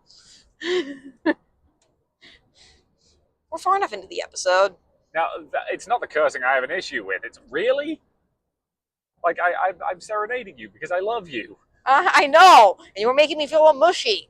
Yeah. It was sweet. Welcome to marriage, kids. We also were talking to the people at the tables next to us, which was also very nice. So. But yeah, so again, this was fun. Mm-hmm. I enjoyed it. I mostly enjoyed singing and serenading you rather than the bingo aspect itself. But hey, yeah, people were clearly having fun with it. It was well put together. Mm-hmm. They planned for it. Like I don't have any significant notes on this one other than you need better speakers. But I think that's the thing they're cognizant of. So yeah, next. Charity auction. Charity auction. So again, like a lot of conventions, especially ones that support a charity, they have a charity auction. Mm-hmm. And there's a bunch of different ways you can do charity auctions. With this one, if you were interested in participating, you went up and you got a paddle. They wrote a number on that paddle based on what number it was handed out at. So I think we were 11 or something. 11 or 12, yeah. So somewhere in that ballpark. And if you wanted to bid on the item, you held up your paddle, and then they just shouted incrementally higher numbers until you decided you didn't want that thing anymore. Yeah. Which again, they had some cute stuff. There wasn't anything that grabbed us specifically, I don't think. Yeah, not quite as weird as furry auctions tend to be. Mm-hmm. But it was mostly, I think, they got stuff from the vendors, and then I think one of the people who were there donated stuff. We might donate stuff next year. Yep. Because we've got plenty of stuff lying around in our house. We don't need random bits and bobs. Yeah. So, yeah. But this was very fun. It was. And again, good vibes, fun energy. Mm-hmm. As with most auctions, took a little while to warm up. Yeah. The thing I will always recommend at charity auctions, start with something that you don't expect to go for more than like 10 or 15 bucks, just because that's good to warm people up to the concept of bidding. If you start with something you expect to go for 50, 60 or more, it takes people a while to be comfortable doing that. Yeah, because they started with a fairly expensive item, and it might help to start with like a cheaper item just to get people a little bit more comfortable with the bidding process. Yeah. That's usually my recommendation. Like, we've seen a bunch of other charity events do this, and the first item never goes for quite as much as they think it's going to, unless it's something that's like ridiculously in high demand. Yeah. Generally speaking, start with something low, and then you can kind of start going nuts after that. So yeah, much else to say about the charity auction? They also had some autographs from the celebrities. And just also, I think, various celebrities generally. Yep. And they also auctioned off the banners from last year's celebrities. Yes. A lot of cons do this where they'll auction off things that they have printed, especially for this year's con, and have them signed by people. Mm-hmm. I've seen that both here and furry cons, and there are cute pieces of memorabilia. They are. One of these they'll auction off. So a weird thing they did have that was new this year was they have that red light, green light girl from Squid Game, the animatronic doll. Yeah. They had a giant, a normal sized, I suppose, one of those that I think was 3D printed that they just had up in the corner of the thing. Yeah, I don't know if it was 3D printed or what, but it was big. It was big. I kept forgetting it was there and then looking over and doing a Yeah, it was kind of just lording over main events the entire weekend. It was great. It had a do not touch this sign on it, which obviously. Valid. But I think everyone listened to that for obvious reasons. So. Yep, I don't think that. I've not heard that they had any issues with that. So. I was joking because they do so many raffles that they were going to raffle that off. They obviously weren't, but we would win it and we would have to tie it on the top of our Prius and drive it past. Yeah. Just drive past the toll booth and hi. Yep. Yeah, we know. So yeah, but again, that was fun. Yeah. It's fun to watch and see what people bid on. Yep. Yeah. Again. Nothing that really took our personal fancy, but hey, that happens sometimes, and nothing wrong with that. Everything sold, which is the important thing. And they raised a decent amount of money for charity. In fact, they raised about $1,000 for that charity auction, I believe. So good for them. Yeah. It was a bit unclear to me if the money for the charity auction was going back to the con or to the charity itself, both of which support charity, so it's fine either way. Yeah. Desi just seemed to imply that it was going to the con itself for stuff for next year, which is also, again, fine. It's expensive to run a con, Yeah. so. And they raised a lot of money for charity at this con, so. They did. So, yeah. So, what did we do after the charity auction? Causeacon. Ah, yes, Causeacon. So we're a little bit late to this because there was a bit of overlap for the charity auction. Yeah. But they'd only, I think, just started the first game when we got in. Was it the first game? It might have been the second game. Mm-hmm. But, yeah. So, Causeacon, it was people playing Quiplash. Well, which, if you're not familiar, is a Jackbox game. Mm-hmm. But one thing that I did find very interesting is I did not know with Quiplash you could actually type in your own prompts. Yeah, they wrote all their own prompts for this, which I thought was a really cool piece of thing because it's not just giving people a Jackbox game. Yeah, so again, this was also a Jackbox game we actually managed to get into, which we usually don't. It was a smaller room, which helped. And we kind of played together on my phone since you were wearing gloves for your alphabet costume, and I told you not to take them off, and you were being frigid with that, so we played on my phone. Yep. Because I can't use my phone with the alphabet gloves on because they're green. Yeah. There was also a family who I have seen before in front of us, who I think the dad is the brother, like one of the kids or the nephews of somebody who's involved in the con based on something that was said. Mm-hmm. That seems plausible. Yeah, and this family plays Mario Party a lot because their names always get drawn for tickets for Mario Party. That trend continued this year. Yeah, we'll talk about that when we get there. Which is absolutely fine. They're cute people, but during one of the quips, the I think youngest boy was up against me, and I super quiplashed him. Keep in mind, I did not know I was up against a child or what their thing was. Is that the Area 52? That was the Area 52 joke, which I think was the plot was just like, what's actually inside Area 51, and I wrote Area 52, which apparently is the type of humor that kills at this con. Yep. I appreciate that. Yep. So then that kid just kept glaring at me the entire time. Which was great. Yeah, in a joking way. But it was very friendly. cute. But it was fun. Yeah. Yeah, that was when we mentioned earlier. The prompt was what's on the Almighty's to-do list this weekend? Yep. List 3 things. So I believe you said love someone, smite someone, and make Desi relax. Yeah, people took pictures of that to send to Desi. I just was like, yep, no, that ain't happening. I don't care what the Almighty's got on, he ain't making that happen. Yep. Yeah, this was very good, and I actually really do enjoy family-friendly Quiplash and Jackbox games generally, because as somebody once pointed out to me at, I think, a different con, sometimes doing, adult jokes are a little bit easy mode a lot of the time, because you can just make jokes about, adult things, and it's just funny because it's an adult thing that you wouldn't normally say, whereas, here you have to be a little bit more creative with your jokes, which I actually did enjoy a lot. Yep. And yeah, I enjoyed playing. I also enjoyed watching. It was a fun group. It was. And I really liked the made your own prompts. Yeah, I didn't even know you could do that in Quiplash. Anything else you want to say about that? Nope. I think that's it. Again, relatively straightforward, but well put together. Yeah. From what I heard, they were having some audio issues. Yep. Because this was when that speaker started being possessed. Yeah, you couldn't really hear the music, but you didn't need to. The nice thing about Quiplash and most Jackbox games is if you can read, you can understand everything. Yep. So, and they were reading out the prompts and just kind of shouting. And this was in the Crimson Room, which was the smallest room, so you could have it be talking levels a lot of the time. Yep. So at that point, was it back over for the cosplay contest? Yes. Yep. So this was another thing that I appreciated. They were keeping doors pretty open this weekend, so you just could, by the time we were done with that, there were already people in sitting for the cosplay contest, even though it wasn't starting for another 30 minutes. Yep. So. Yeah, so we toddled over, managed to get, if memory serves, we started slightly further back and then we ended up moving up. Yeah, I just wanted to be closer. I do kind of wish Causeacon would consider maybe just having some designated accessibility seating, just to make stuff a little bit easier for people who kind of need it. Mm-hmm. But that's a very minor thing, and it is a small con, so I understand why they don't really have it. And generally, you can also just ask people if you need a certain seat. People at this con are extraordinarily accommodating, so we found a spot that worked for us. We did. And there's not a lot of cosplay cons at this point and going to conventions that I'll actually go to anymore. Yeah. Because a lot of them bore me to tears. Causeacon's is one that I enjoy, though. Okay. This is one we've actually entered ourselves, 2 years back. Yeah, we entered our first year. We got kind of one of their judges' ribbon things, which I expected just because frankly, competition here is stiff. And I tend to do more thrifting and modifying than I do like outright sewing. Yeah.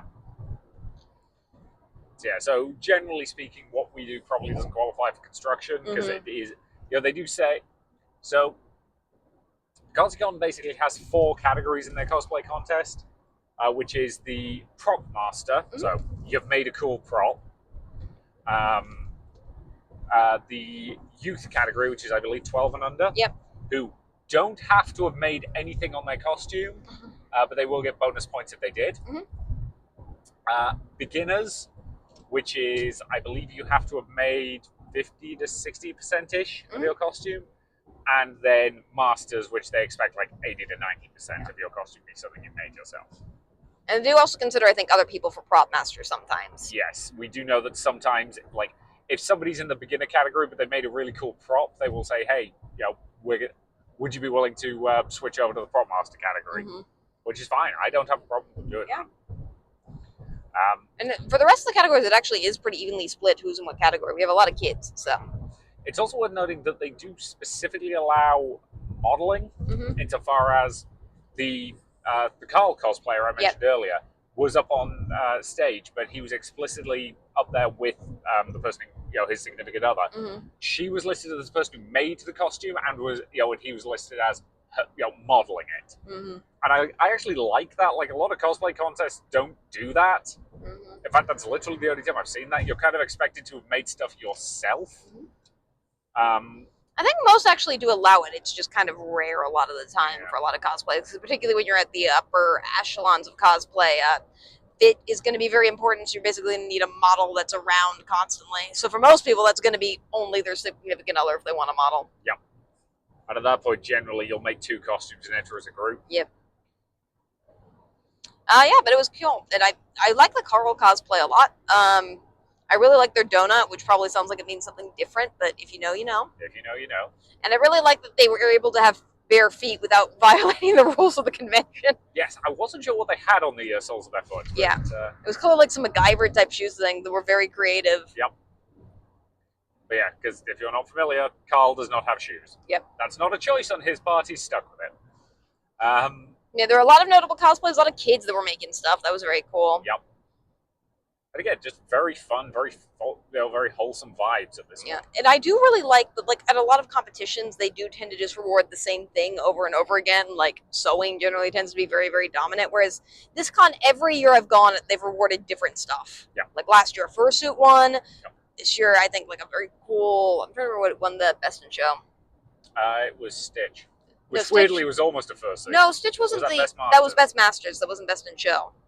I think I'm not going to know the character it's from. I can picture it in my head, though, but it used a lot of different techniques, which I liked a lot. Can you describe it? Oh, yeah, I remember what one now. Yeah, I also don't remember what character it was, but it was very cool and very well made. It was also a beginner, which is interesting. Yeah, well, like, sometimes they do pull people up if they have a lot of really cool stuff that they used a lot of the time. But no, like, again, fun, enjoyable. They also actually handed out all the awards they said they were going to. Like, they always do that. How is it that Causeacon is the one con we go to where the rules online actually match what they do as part of the show? Yep, and they reward a variety of techniques. They have people there who can judge different things. They're all people who work in a haunted house, so I think that helps a lot in terms of, like, knowing a bunch of things that aren't just, sewing, although that is, again, part of it a lot of the time. And I also really like that instead of doing, like, judges awards, they have, like, con staff awards, and they give out, like, 10 of those. Are effectively judges awards, and they do them a lot for cosplays that for whatever reason just wouldn't qualify to win the main awards. Like, it's just like that. One member of staff in particular wanted to highlight you and say you look awesome. Yeah, which is awesome, and they do it for any reason. Like, typically they'll do it for, like, some of the younger kids, because in the kids competitions and some of the older kids make their cosplays, some of the younger kids who really can't make anything yet don't really have much of a chance to win, so sometimes they'll give them, like, a judges award just because they're very cute and brave for walking across the stage, which is valid. Oh yeah. And, like, I think Carl got a judge's award just because it was a cool medium generally. So yeah, I love this contest. It's extraordinarily cute. It's extraordinarily fun. It really is. I love it so much. So yeah. So again, somehow this is one of the best put together cosplay competitions we go to. Don't know how. Like, the only real negative about it is that they have to line them up in the corridor behind the stage, which we know from experience is a little on the claustrophobic side, but that's a limitation of the venue. Yeah. Like, it works, it just isn't ideal. Mm-hmm. They don't have a better option. Yeah. So yeah, like, well put together, fun, enjoyable. Like, everybody was clearly enjoying themselves. Mm-hmm.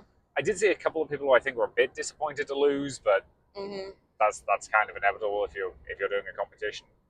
Yeah, I do get it. Like, it sometimes can hurt a little bit to not win something, but the year we won, we didn't win anything significant. We just got one of those judges' ribbons, and I was just so happy to compete. So, yeah, maybe we will again some year. I do want this to be a summer I make a new costume, so we'll see if that happens or not. And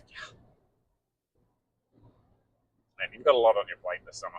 But we'll Do see. I? Yeah. Between all the various cons we're going to, Yeah, well, yeah. You've got a lot of reading you want to do. So yeah, if you're wondering who organizes all these cons, it's me. Yep. It's not even close. Yeah, no. I'm sorry for the fact you have to take all that mental load. I try to take the mental load of actually getting us there. You do that. You're the packing person. Yep. Like, you do most of the packing outside of my makeup, which you kind of can't pack. Again, I got you a makeup box, specifically because like we were just putting it in carrier bags, and that was becoming a problem. So yeah, it's already immediately gotten messy. I'm not the cleanest makeup person generally. But again, it's definitely better than the previous And I managed to get green like makeup on your face without turning the bathroom into a disaster. So you did. Like, my whole face was covered. Yeah. So yeah. So after that, we went to the Disney sing-along. Technically, it's Disney Sing-Along 2 direct to VHS sequel. And this, like a lot of events, I think got switched around a little bit because Desi used to run this, and now it's run by somebody else, which is fine. Like, all it is playing Disney songs. It's not that deep. Although the speaker had now entered into demonically possessed territory. It held up reasonably well up until about the last 3 or 4 songs. And then it started becoming demonically possessed. It was making feedback noises, that's all. Mm-hmm. But yeah. We were in the room alone with that speaker later. It was frightening. Yeah. So again, this was, a perfectly well put together Disney sing-along panel. Mm-hmm. Like, it's not complex to do. You create a playlist, you have the lyrics ready, and everybody has fun singing along. This is the point at which I cried. Yep. Because Go the Distance always makes me cry. Yep. And I told you before that song started not to cry because you would ruin your makeup if you cried. I didn't. There were like 2 or 3 tears. It didn't completely ruin the makeup. You could notice. Well, I noticed. You noticed. Nobody else did. Nobody else would notice, but I definitely did. Yep. I was mad at you, like, But in again, the playful, like, way that you're mad at somebody when you're not really mad at them. Yeah. Again, like, can you all imagine why a song about traveling distance to be where you ultimately belong, hits me, the person who came to this country to be with the woman he loves? Can you get why that song gets me right in the feelings? But yeah. So yeah, this was fun. This was, relatively straightforward, but competently put together. Again, outside of the minor audio issues they started having towards the end. Yeah. Well, I like that they had lyrics on the screen, which is always good if you don't know a song generally. Yep. It's never perfect because if you've never heard a song before, you don't know its tempo at all. But some of them you can kind of figure out. Yeah. Most of them, if they have a similar refrain or beat by the second or third chorus, you know how it works and stuff like that. But I like that they had that. They were stuff. There weren't any ads this year, which was cool. Yep. Because before, I think they were using YouTube, which had ads on it. So I think they were using Spotify this year, which I think the person had a subscription, so it didn't. So that was cool. That was cool. And I like the songs they did this year a lot. Yep. A lot of my favorites were on there. Good balance, reasonable selection. Mm-hmm. So yeah. And they did mention that they might take requests. I don't know if they ended up having time for that. I think the last song ended up being a request. Yeah. Just because. So this was nominally 4:15 to 5:15. Was it 4:15 to 5:15? I think so. Yeah. Yeah. It ended up starting at 4. Mm-hmm. Because the person who was running it, was actually supposed to be doing something else at 5. Yep. So I think it had just got bumped down the schedule slightly. Mm-hmm. And again, this is not a panel where if you miss the first song, it's that big a deal. Mm-hmm. But it did mean that it ended earlier than was technically anticipated. Mm-hmm.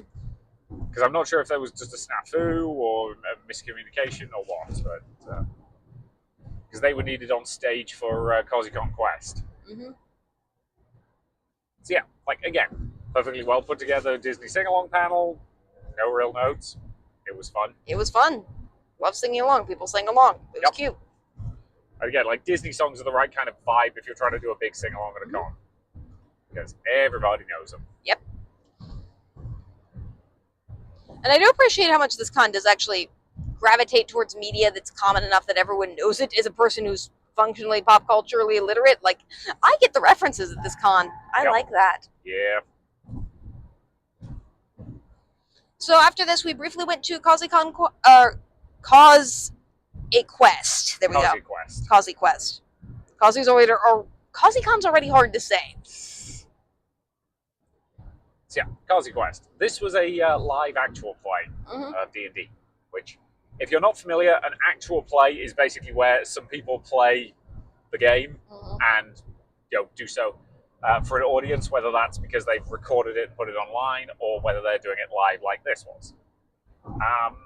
We didn't end up staying massively long in this one. There was a couple of reasons for that.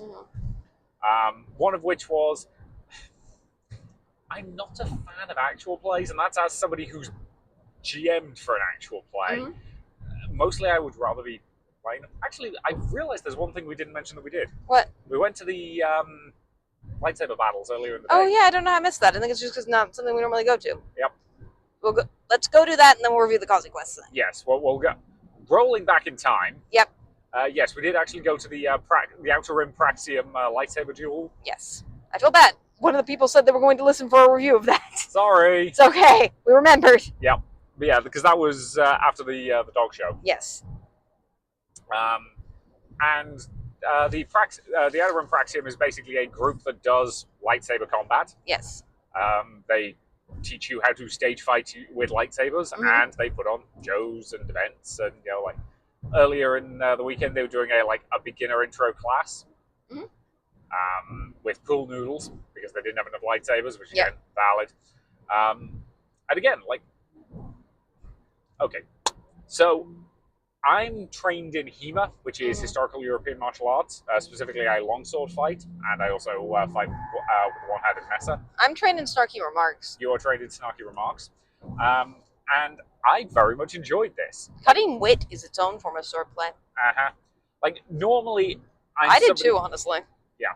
Normally I'm somebody who gets a bit sarky at, Yeah, this is why we need to back up here. This is why I don't attend these things with you. Anytime I see them on the schedule, I don't want to attend them with you because you always make snarky remarks and I feel like you're not enjoying it. Oh no, I enjoy making snarky remarks. I know, but I just want to enjoy the people who are doing it and celebrate them. You just want to make snarky remarks, and that's my thing. Again, you're the one who just admitted you're trained in snarky remarks. I am, but I also try to be nice to people when they're trying something, and you're just like, sword, there's only this one way you can do swords. This one way is the correct way to do swords. All the other ways to do swords are dumb. No, there is one way that is historically accurate. Oh my god. Anyway, but no, and the thing is, lightsaber combat is a fascinating thing because it's depicted slightly differently every time it turns up on screen, in fascinating ways. If you're a sword nerd, you can pick apart lightsaber fights to an insane degree. And it's almost like the fight choreographer was different every time. Exactly. There is a radical difference between the way Bob Anderson choreographed lightsaber fights and the way they were choreographed when when they had access to Ray Park. Put it this way: I'm the kind of person who can watch the finale of Clone Wars, look at it, and go, "Yeah, right." You can tell they brought Ray Park in to mocap Maul in this fight because he moves in a very unique and interesting way. It's the little kick of the heel that you can tell it's him. But anyway, so this group, puts on shows, and this was a show and a performance, and it was a good one.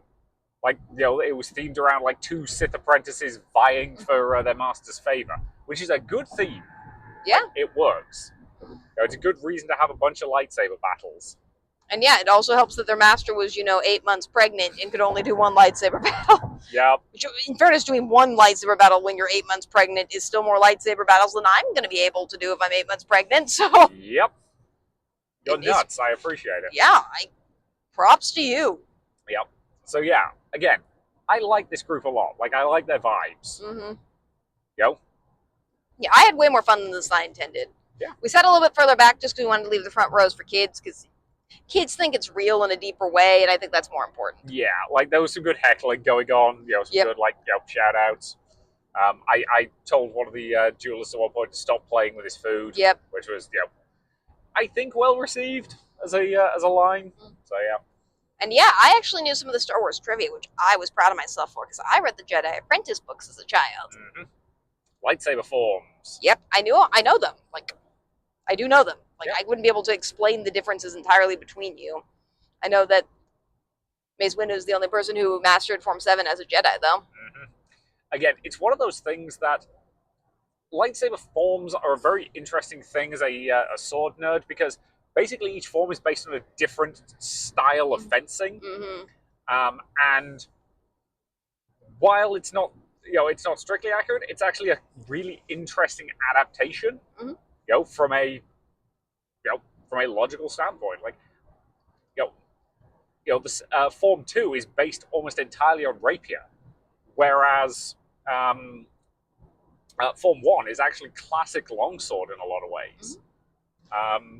Which is kind of fun and interesting. Like, and because the lightsaber is such an interesting weapon, there's a reason why it's probably the most well-known fantasy iconic magic sword in existence. And let's be honest, lightsabers are magic swords. At least of the safe for work variety. Yes. Again, is there science behind a lightsaber? Technically, yes. Is that science mostly bunk and an excuse to have magic swords in sci-fi? Yes. Yes, it is. Shut up. Yeah, this group does great crowd work also. Like, they're very good at, calling out people from the crowd, getting people to talk to them generally, making it fun. Do. It definitely took them a little bit to get the crowd warmed up. Yeah. But once the crowd was warmed up, they were having fun. They were in it. They were having fun. It helped that some kids came in who were very much had clearly seen this before and knew how it worked, and were very much down for heckling, which was very cute. Oh yeah. You got called out as the Wicked Witch of the West, so that was cool. So yeah, again, I really enjoyed this. This was fun. Mm-hmm.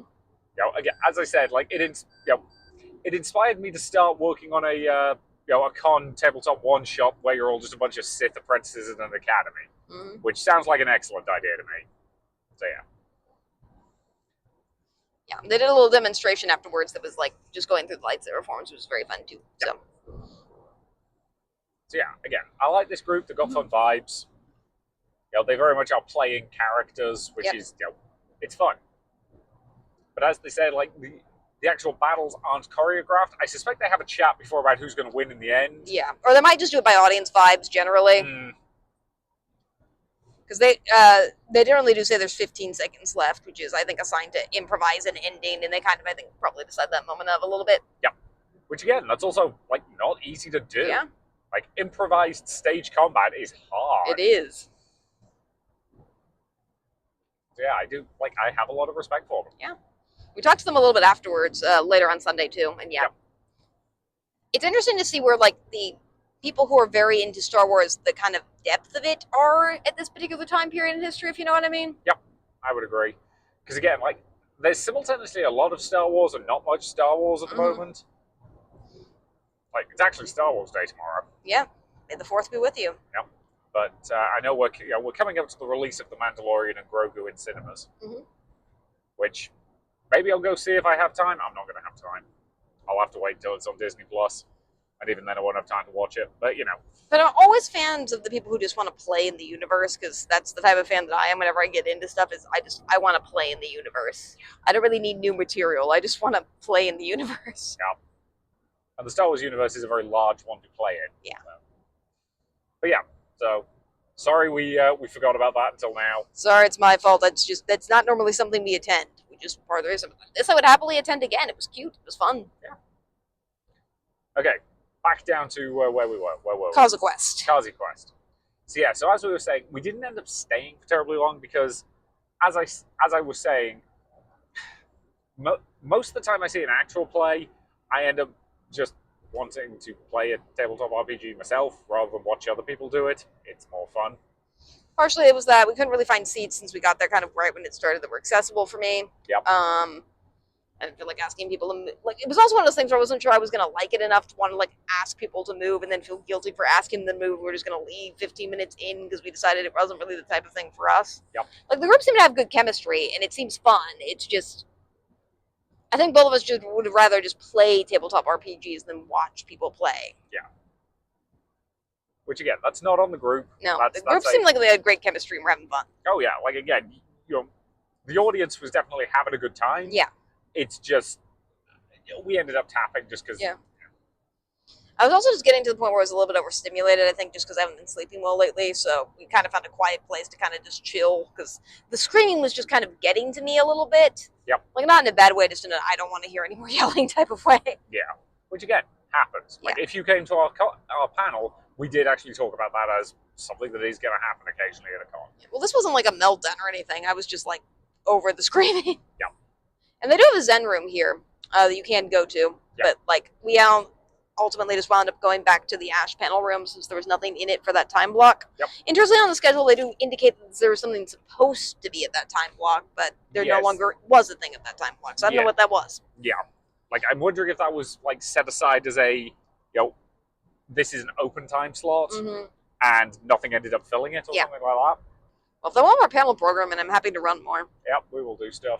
Let us know if you need something. Also, don't schedule it across any of the events that we like any of them. Yeah. Which is most of the events. It's most of the events. That's kind of hard. Yeah. But you should do it. Yeah. Definitely don't schedule us across some Danganronpa. And I think at this point we had, like, one of our...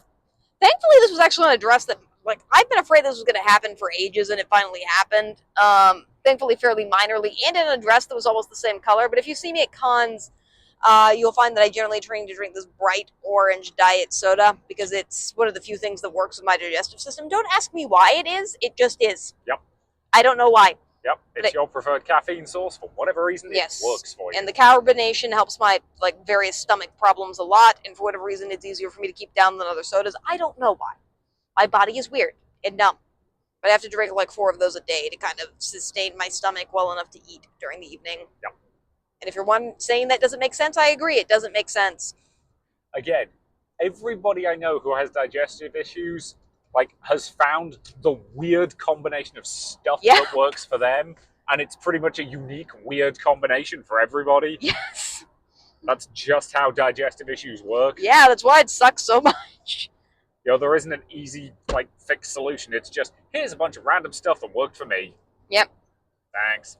I mean, this actually happened because I think this says something about how good our communications are. We know exactly why this happened. You were wearing gloves. Yep.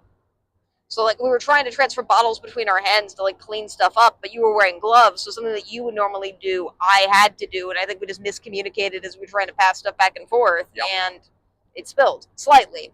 Wasn't a lot. But yeah, so I then went on a mad dash hunt to find you some paper towels to dab it up as quickly as possible to avoid any damage to the dress, and also get the little bit that got on the floor. And of course, so I am going to complain, none of the bathrooms at this place have paper towels in them. Also, the women's bathroom, at least the one I was using at the con, 2 of the sinks didn't work the entire weekend. There was only 1 working sink. Huh. It was very weird. Well, the sink's also really weirdly designed. Yes. Yes. But 2 of them, when you push that button thing that they did, just didn't have water coming out of them. Just 1 did. I don't really know what that was. It's not on the con in any way, shape, or form, but they clearly just need some maintenance. Yeah. But yeah. So I ended up rushing out to the car to grab our spare blanket. Yep. Because that might help dab it up. And then I ended up swinging by the snow cone stand outside and just grabbing a few napkins from them, which they didn't mind. Yeah. So that ended up working. But yeah. Also, we're at the type of con where this very sweet person I think saw you dashing back into the room and ran after you to make sure it was okay. Yeah. Which was very, very sweet. Yeah, they came in and were is everything okay? And I'm yeah, we're good now. Okay. Yeah, I think just because they saw you dashing with paper towels, they might think blood and not Yeah, they might have been worried that there was something serious. Yeah, which I really do appreciate that. Thank you if this person happens to be listening. That was very sweet of you to do. That was. Yeah, nothing worse than spilled soda. Yep. And the dress, I can't see a stain on it. No. So. it handled it fine. Yeah, it was thankfully a similar color and a fabric for which stuff doesn't really, like, it's organza-y type material, so stuff doesn't really tend to absorb in it so much as just kind of sit on top of it because it doesn't really take in liquid or have a high absorption rate in terms of fiber. Yeah, so fortunately everything was okay. Yeah. We then proceeded to just chill out in there for a bit, just kind of like talking and processing and doing all of that kind of stuff. And that's when we were alone with the demonically possessed speaker. Yeah, that's it. Started like we did not touch it. We did not go anywhere near it. It started making noise. Yep, just started going. Yep. I asked if it was done at one point, and it responded to me. It was very clearly no. Yep. So yeah, fun times with the slightly creepy speaker. Yes, and obviously we weren't going to touch it because it's expensive equipment, and we don't have any training to do that. So we just kind of listened to it. We did not touch it. It started making noise, and then by the time next panel started, it just stopped. I don't know what was going on at all. It just croaked at us for a bit. Yep. But yeah, was the next panel a love game? Yes. Yeah. So the love game is a panel we've seen at a whole bunch of cons. Sometimes it's called the cosplay dating game. Generally speaking, it's the same basic setup, which is one person is interviewing 3 potential dates. Yeah. And this con gets it, as most cons do. It's supposed to be pretend. Yes, like it's a joke. Maybe it's a way to make friends a little bit, but it's not actual dating, which I think was very important for this particular one. Yeah. Again, everybody did a very good, the host did a very, very good job of ensuring that everybody in the room knew that, this was a fun game to play, that was not, you were under no obligation to go date this person. Like, everybody's here to have fun. Yeah. Just a way to kind of get to know people, and the people who are playing characters role played the characters. Yes. Which is very cute. Yeah.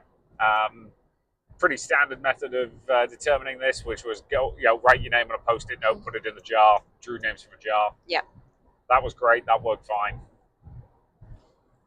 And again, the person doing this, they turn up with their own screen. Yep. To put between the chairs so the person getting can't know, and they have the person listening to music so they can't hear the other names being called out, which is very extra. Yeah. And very fun. Bit of extra work, but I think well worth it. It worked out. Yeah, my few tips would be just because, and I don't know what this person was doing beforehand, so many people wanted to sign up that it took about 15 minutes for everyone to sign up. Yeah. Which is fine. But if they got there a little bit early, they could maybe mitigate the process a little bit. Yeah, just basically have the sign-ups open 15 minutes before it started. Because again, there wasn't anything in the room before you, so you would have had time to do that. But and my other brief critique is maybe if you can have separate bowls for the person who's asking the questions and the people answering. You can just put your name in both bowls if you're fine with either, and then if you get drawn again, just say no to either one. Yeah. But because I think some people might like to ask questions, some people might like to answer questions. I think both you and I like to ask questions a little bit more than we do answer. We can do either. Yeah. We've both done both, but we generally have a little more fun asking. Mm-hmm. But that doesn't. Again, this is a relatively minor, maybe a thing to consider in the future. Yeah. But we love this panel. It's fun. It's silly. It's. But this one had one of the best, the gods of fate decided this was the funniest possible thing that could happen moments. Yeah. So a lot of people signed up for this. We can kind of build to that. In part because I think the prize last year was candy. The prize this year was plush snails, which I was immediately I want a plush snail. Mm-hmm. Thankfully, my name was pulled first. So yeah, technically it was second. Second. Another name came out. They sat down. They got the headphones on. Yep. Then your name, your character name, because I wrote Glinda and Elphaba on the 2 different notes. Glinda got called, so you got seat 1. Yep. And then 2 other people played. Yep. Ours was a pretty standard round. I got a couple jokes in though. Got a hug from the person, which is pretty standard generally, which I offered to them as their prize, quote unquote. Yeah, they were dressed as the Undertaker, the wrestler. Yep. Which was funny. So yeah, we had fun with that. And then I got to pick a snail. They had 3 colors. I picked pink because duh. Pink. I was Glinda. Yep. Duh. The snail shell has "Be Mine" written on it. And then snails. The random chance gods decided to smile upon us. Yep. So the person who got picked as the person in the hot seat was a woman who was there with at least one of her kids and her husband. And they got a normal pick for the first person, And then the second person who got drawn was their kid, Mm-hmm. who was what, 9? Yeah. Maybe 10? Mm-hmm. It was clearly trying to disguise their voice so that they wouldn't know. Yeah. And I don't think they fully caught on through all of it. They didn't. Mm-hmm. So at one point they asked, where should we go on our first date? Which the audience just died. Yep. It was hilarious. Yep. Again, because it is such a fun, silly panel. Yeah. Like the audience was just killing themselves. Mm-hmm. And of course, they ended up picking the second person, at least in the thinking part, because they were like, I feel like this is the funniest thing I can do. Because Yep. the audience has been reacting very strongly every time something with number 2 happens. Yep. Screen reveal. Oh, that's why. Just having the kid be like, hi, Mom, was so cute. Yep. It was great. Yep. But yeah, like the audience was killing ourselves laughing at that one. That was Yep. hilarious. Yeah. The other games were also very fun. Somebody represented the color pink, which I always love greatly. Yep. And at the end, they had one snail left after the last round. Yep. So they bridal shower through the snail, which involved a person, I think, dressed as like Gur or something like that, falling into you because they were so excited about getting the snail. Yeah, I was a little worried that impaled themselves very slightly on the pointy end of my broom. Yeah. Because that was the thing I had to get pro check was the broom, Mm-hmm. which like I say the pointy end, like it's got a curve on the end of it, Mm-hmm. you know, or like it's not actually in any way dangerous, you know, but it is cheap plastic. So if you land on it at speed, you Yeah. probably would damage it and hurt yourself. So Mm-hmm. yeah, but I think they missed it. Mm-hmm. So, and I did check that they were okay and they were fine. Again, very fun, very silly panel, just good vibes generally. Very funny. Like, I love it generally. And, you know, if you can do plushy snails or plushies again, like, highly recommend that as a reward. Better than candy, but also they cost more money. So Yeah. I would rather just run the game and do whatever you have. But if you happen to have a surplus of plushy snails, great choice. Yep. So, they did have some late night stuff like the Galactic Rave and things like that, but we were tired and wanted to go home. And I had a lot of makeup to get off my face. Yep. It does come off fairly well in the shower. Mostly. Like, I definitely had some left over. Yeah. But, The main thing was just to get it off enough that it wasn't going to get on your pillow at night. yeah. Part of the problem was this Airbnb did not have, like, you know, shampoo and, you know, all of that jazz. So, in order to get it off, I literally just grabbed the Dawn Power soap from the kitchen. So, yeah. Didn't you wear that? You definitely did the makeup last year at Causeacon when we were at that Airbnb that didn't have soap. How did we manage that? I don't remember. Because they had that like soap dispenser that they then refilled with water. I think I just had to cope and just use water. And a lot of elbow grease. Yeah. In fairness, that stuff is easier to get off with just water. So. Yes. But yeah, so for the love of God, remind me, if we're doing Elphaba again, remind me to bring, like, you know, enough that I can take a full shower. So, like, body wash, Yep. you know, shampoo, conditioner, Uh-huh. like the whole 9 yards, because I'm going to need it. That's fair. Probably a loofah. Yep. So, yeah. Well, that's something that, you know, we can fix for future cons. Yeah. So, I did eventually get the makeup off. It took me a little while. It didn't take you that long. It took you like 15 minutes. Yeah, that's a little while. That's like And a there was- normal shower. Yeah, and there was still some left over. Mm-hmm. You know, like particularly around the eyes, because it's kind of hard when you're taking a shower to like scrub at your eyes. Now, somebody who wears eye makeup pretty frequently, I typically don't get all of it off, and it kind of just comes off on its own accord by morning. Yeah. They did have makeup removers in the bathroom, though, that like I tried on my makeup. I do like them. I will probably get some for myself. Yeah, I also use them, like, not as the initial run. Yeah. I used it to get some of the, like, you know, the later remnants. But yeah. So yeah, if you've ever contemplated painting yourself green, it's certainly doable. It takes like an hour to put on, a good solid half hour to get off completely. Unless you're the Hulk, then it just kind of happens. Yeah. Don't cosplay the Hulk. Unless you've got like a green muscle suit or something, because it would have taken a lot longer if we wanted to do my entire body green. Sounds like a challenge. They'll do it for next year. Oh, God. Well, this is the thing, is like, now that we've been coming to this con for a while, people always like compliment our costumes every year, which means I have to keep coming up with more of them. So we'll see what next year has in store. We'll have more ball gowns by then. It's Probably. fine. Like, you haven't done the butterfly one here yet. I haven't done that yet. That's more of an OC, though. matter. Yep. So yeah, so collapse into bed, Mhm. eat food, all that jazz, and then got up, this morning. Yep. Woke up at like 7 o'clock again because we just keep doing that at the moment. Well, like that's just normal for like when we get up for work. So it's when our bodies get up. Yep. So we had a bit of time To so we kind of just chill. chilled, relaxed. Like I got the car packed up and everything, and we headed out Mhm. like 9:30ish. Yeah, and then I remember because we made the same mistake last year. I think it was also on Sunday. Of like for whatever reason, thinking they opened at 9:30 as opposed to 10, which they didn't. No, they opened at 10. Yeah, well, I think it's mostly just because the panels start at 10, so you would think that they would open a half hour before, but they don't. Which it's fine. No one was there, Yeah. so we went and got gas. Yeah, we basically, we were there 15 minutes. It was like, oh, we could just sit in the car. And you were commenting that it might be better to drive somewhere and do something very briefly. And I was like, well, we do need to fuel up before we go home.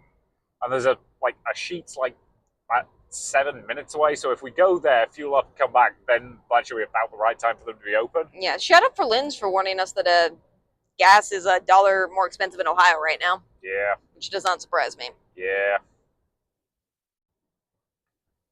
So fun times. Petrol prices are not fun at the moment. Nope. Yeah. Rest in peace, Spirit Airlines, I guess. But yeah. So we did that. Then we drove back. So it was just after 10. So we headed inside. And at this point, we just headed straight up to get in line for the Squid Games panel. Yes. Which we did last year, but this year was even more popular. Yep. For both audience and participants. Yep. This is an interesting one because you did have to sign a waiver for this one. Just because, again, it's a physical thing you're doing. There might be some pushing. There might be some, generally speaking, people are not going to be dicks about it, but there might be some accidental collisions and that kind of stuff. Like the most realistic thing that's going to happen is just some kid is going to get a little bit overexcited, which I think is what they're ultimately worried about, as opposed to anyone all of the games are themselves very safe. Yeah, you just might get a person who's a little bit too excited to play them at certain points. Yes. Because again, you're playing things like red light, green light, and I only got to play red light, green light. Yeah. I got so close. I was rooting for you. So you were hoping I'd get betrayed by a child again this year. Yeah, I was.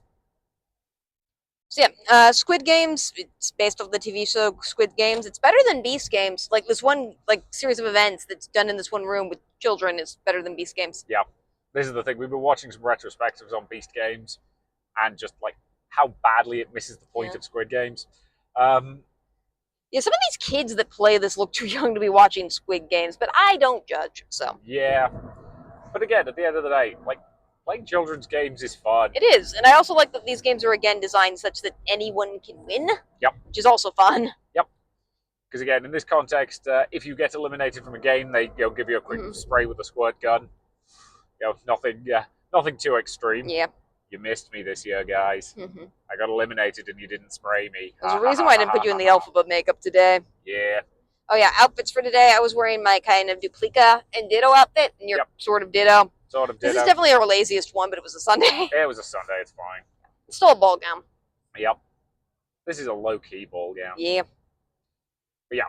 So, you got complimented on the way in. As I normally do. Yep, even if nobody recognized it. Yeah, so how they organized this is they had everyone who was participating sign a waiver, and then they had you line up on one side of the hallway, then they had whoever wanted to spectate line up on the other side of the hallway. Yep. And they let the spectators in earlier, which I also appreciated. Yes. And they had little masks for us to wear, like we were VIPs in Squid Game. So. Yes. So yeah, again, they put a lot of effort into this. They do. Right down to the fact that, again, they have the red light, green light statue in the corner. Yeah. Its head doesn't swivel and it doesn't shoot you if you die, but, And yeah, they warned us that we weren't supposed to reveal anything for friends that were in line. I didn't do that, but I will also admit there was nothing in the room that indicated to me at all what was about to happen. So I don't know what I could have revealed.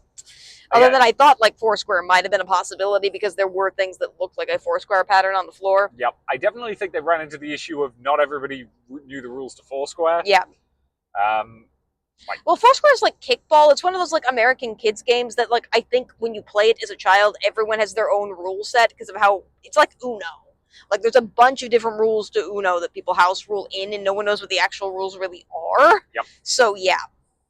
it's similar to that because the way that they played Foursquare was never how I played Foursquare. Foursquare is also one of those playground games that quickly devolves into something else, though. So Yeah, it's also not a thing in the UK as Yeah. far as I'm aware. well, Like, you I didn't never- have to play it. No, I didn't, because again, I got eliminated quite early. So the games will be different year for year, so we can probably go through them without too many spoilers. So Yeah. first up was Red Light, Green Light. Yep. Desi was adorably dressed as that doll. It was very cute. Yep. Second one was the same as last year. It's the one where there's like a bunch of boxes on the floor, and they'll shout a number of people who need to be stood in a box. Yep. And the first time they do it, they do well. Actually, normally they do the first one or two rounds through. You can actually achieve it. Yeah. And then they start doing like, oh, there's 26 people, groups of 5, so like at least one person's getting taken out. This year they had a prime number, so they did just do a demonstration round at the beginning. Yeah. Because specifically they had 23 people. I will say they were like more vicious about getting people out of Red Light, Green Light this year. You got out of Red Light, Green Light this year. You made it through last year. Yep. Because you messed up a call. Yeah. They did a second red light. Yeah. It's mean. Yeah. But yeah. So again, a lot of fun, very silly. I just immediately went and joined you in the spectator area. Well, you got to wear those cool masks. So Yeah. we still have those in the back. So. Yep. And it's interesting. I find generally at Squid Game, this happened both last year and this year, when I'm seated by myself, people I think are even more willing to just kind of talk to me. The person who we wound up playing games with afterwards was talking to me during that time period. That's why I knew them and they were sitting next to me. I wasn't aware of that. Yeah, so I was just kind of talking to them and their family a little bit. Yep. Because they mentioned that their husband was participating. Then I think they decided not to participate. Both their kids participated, though. And were pretty young and got out pretty early. But they seemed to be in good spirits about it. So. Yep. Again, you go in knowing that like it's fun and silly, and like the prize is a 3D printed gold pig. Like, and I didn't want to participate in the giant ball gown. I mean, to be fair, you could, because it'd be very hard for them to see your legs. Though it might be hard to fit like 8 people in a box if one of them is you. Yeah, it's fair. So yeah. And the last thing was beer pong.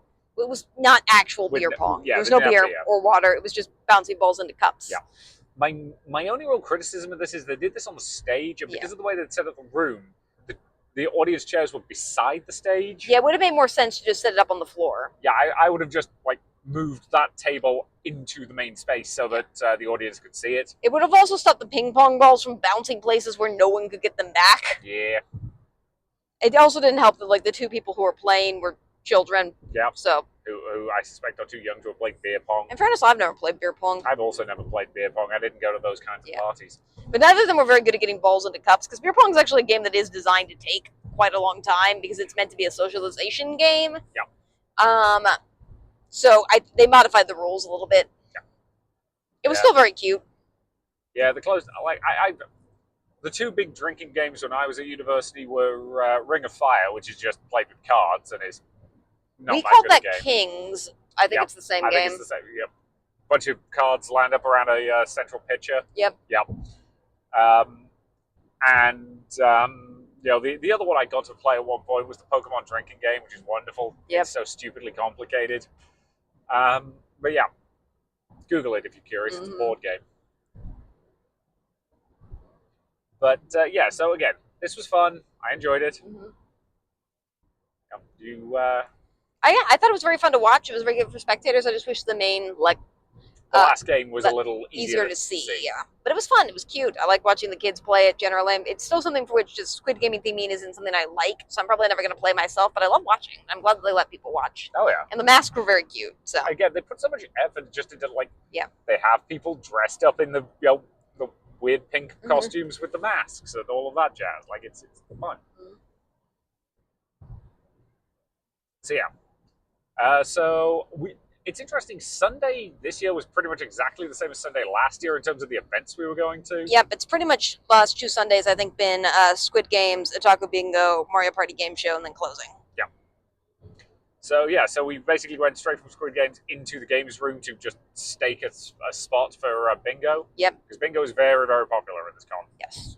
It isn't quite as popular this year as last year. Like, I know they did run out of bingo cards. Yeah, but they didn't run out of bingo cards immediately this year. And Yeah. it really, I thought music bingo was almost more popular this year. Maybe. I don't know. Maybe just because it was on a Saturday. Who knows? I know there was cross-posted against the Eat Your Anime like cooking class thing. Yeah. So I think some people were running a bit late. That's probably why they didn't run out of cards. Like we and quite a few other people who I think have been to this con before were camping in the room just to wait for them to set up. Yep. Because keep in mind, it's the tabletop room. It's fine to be in there early and just play a game. Oh, yeah. That's when we talked to the person who was sitting next to me a little bit more and taught them how to play one of like our basic So Clover game. Yep. Which So Clover, again, it's one of our go-to con games. Yep. At least part because it plays very happily with two, but you can expand it to include other people if you want to. And you can teach it in 2 minutes. Yeah. So it's a very simple rule set.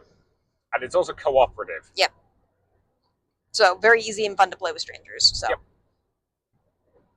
Yeah, they had fun with that. Their kids came back. I think their dad took them to the dealer's hall and they kind of joined in for the last round. Then everyone got bingo cards in a giant swarm. Yep. There's always a swarm. And this is entirely free and has about like 50, a lot of prizes associated with it. A lot of prizes.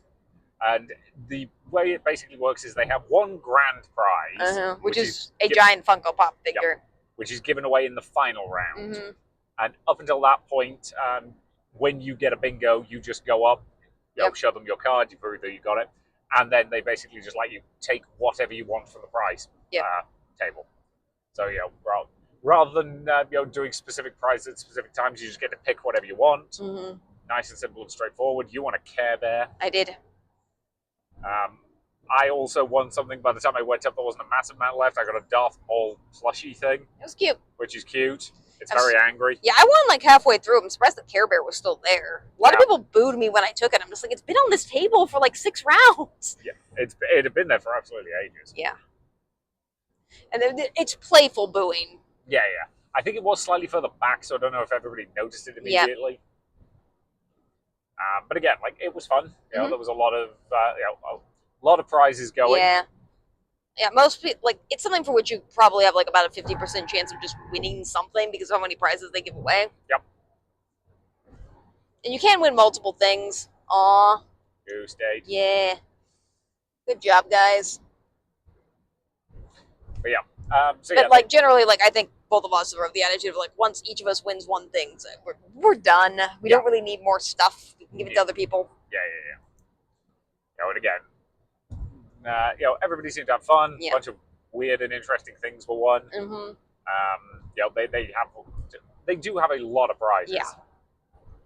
And again, because you're picking your own prize, there's a reasonable chance you're going to get at least something you kind of like. Yeah. Yeah, I do like the Care Bear thing. I got a lot. Like, of the things I could have won. I think it's probably, Other than the Cheetos blanket, but that was mostly because it was cold. Yeah. Cheetos blanket was popular. Yeah.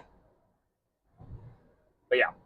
So again, well run, well executed. They had one issue at one point where the microphone died on them, but they just had to slap new AA into it. Mm-hmm. So they were like, okay, somebody's running to get me more AA, so I'm just going to have to shout for a couple of rounds. Yep. But again, it's well executed, it's fun. Like, I don't really have a lot of notes at this point. They've got it down pat. Mm-hmm. Like, again, bingo's still not my favorite thing in the world, but everybody, the vibes of the room were good. Like, everybody was having fun with it. It's fun to cheer with it. It's fun to watch the kids. Like, there was just, like, a couple kids next to us who were just, like, getting close to certain numbers and stuff like that. Yep. They also probably should count the prizes beforehand and realize exactly how many winners they need for each round, because they got a little bit out of balance. But I get that it's hard. Yeah. And, like, you're never going to get it perfectly because... multiple people could get bingo at once. Yep. Yeah. And the last round's always a blackout round, which is... somebody won pretty quickly this year. Mm-hmm. And again, that's when they give away the big Funko Pop, which this year was the Mandalorian and Grogu.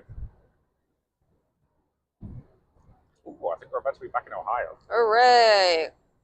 I guess. Ish. Tomorrow's gonna not be good. Yeah, I know. Alright. Yeah, it's been a rough semester with the students. Anywho. So after that, they were already open up for a Mario Party game show, so we just went in for that. We just went in. Yep. And again, Mario Party game show, like, if you've seen Mario Party, and you've seen it at a con, you might be thinking this was just, they booted up Mario Party on a Switch, and, we're playing it on a big screen. Nope. No. They made a physical version. Yep. It's great. It is. They have 10 different mini games ready to go. Yep. Like, giant dice, like tokens to represent each character. They make you dress up as whichever character you pick. Yep. Like they have the stuff prepped. And then like costumes give you advantages and disadvantages. Like some make you taller, which hurts for some of the games. Some have gloves that hurt for some of the games. It's It's very, very fun and very, very silly. And it's a blast to watch. Like we're always a little sad that neither of us has been picked to compete yet, because again, it's another one where they do raffle tickets. It's random draw. That one family is just a magnet for those tickets. Yeah. It's fine. Those kids are cute. Yeah, like there's one kid who's now won it twice in a row. Yeah. Like, 2 years on the trot. Like, good for them, but give someone else a chance. Yeah. But yeah, again, it's... To be clear, we're being facetious. Yeah, like, it's a blast to watch. Yeah. We got to watch Game of All Kids this time, which was the first time we saw that. That was pretty funny. Yep. Jesus, Donkey Kong dominated that one. They were the oldest kid. Yep. The thing is, that doesn't necessarily help because of how random Mario Party is. Which is good. You want it to be something that's playable by somebody who's like 90 and somebody who's 5. Yep. So. And as Desi says, like they've had 5-year-olds and senior citizens win before. Yep. So. Yeah, they make all the stuff. They make little like mat things. They make the mini games. They have like a software that I think they made themselves that they put stuff in. Yeah. But yeah, they've got it prepped. They're good to go. Like everything is ready to go and to change. Like, and it's so cute. It is. And they have 3D printed trophies. They're actually really cool looking. Yeah. Like you get so much love and work and effort. That's the thing. Like Mario Party is kind of emblematic of this whole con insofar as they could half-ass this. They don't. Yeah. Like every part of this could be done in an easier, simpler, cheaper way, but instead they opt for the most fun, over-the-top way. And I adore that about this con. Yeah. I love how well they put everything together. Yeah. And we've also seen Mario Party Live done at other conventions, and it's never done as good as this. Yeah. It's so good. It is. Everything about this is so good and well organized. Right down to the fact that the guy running the laptop was dressed as Toad. Yep. Which meant every time you went to get a star, you had to check with Toad whether or not you had enough coins. And like he was having so much fun, just like acting like Toad does. Just like cheering wildly in the weird voice. Yep. Or like fake crying if you don't have enough for a star. Yeah, like this was a lot of fun. This was very, very silly. Yeah. Like Donkey Kong absolutely dominated the opposition in the last game. It was very funny. Wahoo! It was very fun, and yeah. And they do a very good job at this kind of like making stuff that can be played by kids, with like the kids having fun just playing it, and not really caring too much if they win or lose, like with that and bingo and everything else. Like I really do appreciate that. Yeah. Again, a lot of fun. Very. It's very silly, but in all the right ways. Like it's, there's just so much effort put into it. Yeah. And I'm about to sneeze. There we go. Hot. It's so much fun. So yeah. And I was a little disappointed we weren't picked this year, but again, it's random luck of the draw, and like it's very mild disappointment because watching it's just as fun. Okay. And for the second game, I really wouldn't have wanted to compete against 3 children. It would have been funny. Yep. But yeah. So again, a lot of fun, very silly. Just great vibes generally. Although I maintain so the last couple of years they haven't had a Princess Peach as one of the playable characters. They have most of the other ones. But I think the Princess Peach crown thing just broke, and they haven't had time or the means to replace it, which is absolutely fine. But I maintain that my costume already gives me enough of a disadvantage that I don't even really need to have a costume on my costume. Like, come on. Yeah. I wouldn't actually ever argue that, but No, but it would be funny. But yeah. So yeah. So no one hit me with a dice this year, so that's cool. They got close though. You got lightly nudged with the dice at one point. Yeah. Or the skirt did. For the record, the dice are like large blow up. Inflatable. Yeah, like if somebody hit me in the head with one, they couldn't do damage. Yeah. It's just the kids get very excited throwing them, so I think last year I did actually get hit with it. You did. It's fine. I'm kind of a big target, so. It was funny. Yep. But yeah. So after that, we basically took the opportunity to just, toddle down to the vendor's hall for one last time, because again, they needed to rejigger the room back for closing. And it was freezing. Like, it was the coldest it had been all weekend. Ridiculous. The turtle was not there today, and I think it might just be because it was too cold. Yeah. because they are cold-blooded. So No. Want to be warm. So yeah. Again, nothing particularly new to report down there, but again, it nice to see all the stuff. Yep. Some people were definitely starting to pack up at that point, which again, fair. Normal. Then we went to the car for a little bit to kind of warm up because we needed to. Yep. And again, we had like 15, 20 minutes to kill, so Yeah. we went and sat in the car where it was toasty for a bit, and then went back inside. Grabbed seats for closing. Yep. I actually really do like the way they do their closing ceremonies. It's basically just Desi having a conversation with the crowd about what their favorite parts of the con, and then people just talk about them. Yep. Apparently, the Hot or Not panel had people rating other panels as Hot or Not. I kind of want to know. Yeah, that's what they said. Cool. I'm not sure I want to know where I was ranked on that one. Let's not ask. Yep. At least that's what I thought I overheard. Yeah. And they also had announced the results for Causeacon Madness. Yes, which is a interesting little thing they do where in the run up to Causeacon they pair a bunch of different characters off bracket style, and you just vote for which you think is better, would win in a fight, like whatever category you want to use to decide what moves on, and then eventually it pairs down over the weekend, and you get like one on Friday, one on Saturday, and then the winners of those two fight off for the grand prize. So this year it was the Matthew Lillard version of Shaggy versus Courage is a Cowardly Dog. Yeah. And Matthew Lillard version of Shaggy won. Yeah. So yeah, people in the crowd are pulling for Courage though. So yeah. You can vote online, you can vote in person. You said all that? Yep. Cool. Again, I would have liked to see Eeyore versus Eeyore, Courage the Cowardly Dog. That would have been funny. That would have been an interesting matchup. We were definitely feeling the cowards this year in terms of our final bracket generally. Yep. I suggested Clippy for next year. I'm hoping that one at least makes it to the top 16. That's going to depend entirely on whether or not that's going to do well on Facebook because the people there are old enough to remember Clippy. Whereas I feel like Clippy's been around long enough. They circled back around to being an internet meme. Hard to know. I mean, Clippy was useless, but kind of kind of endearingly useless. Whereas now it's like we've got ChatGPT kind of doing the same thing, but in a much more much more evil way. Yeah, I know. Like Clippy never messed up the environment. Yeah, I will this con. I will shout out insofar as they didn't mention AI, and I didn't see an AI, so appreciate that. Yep.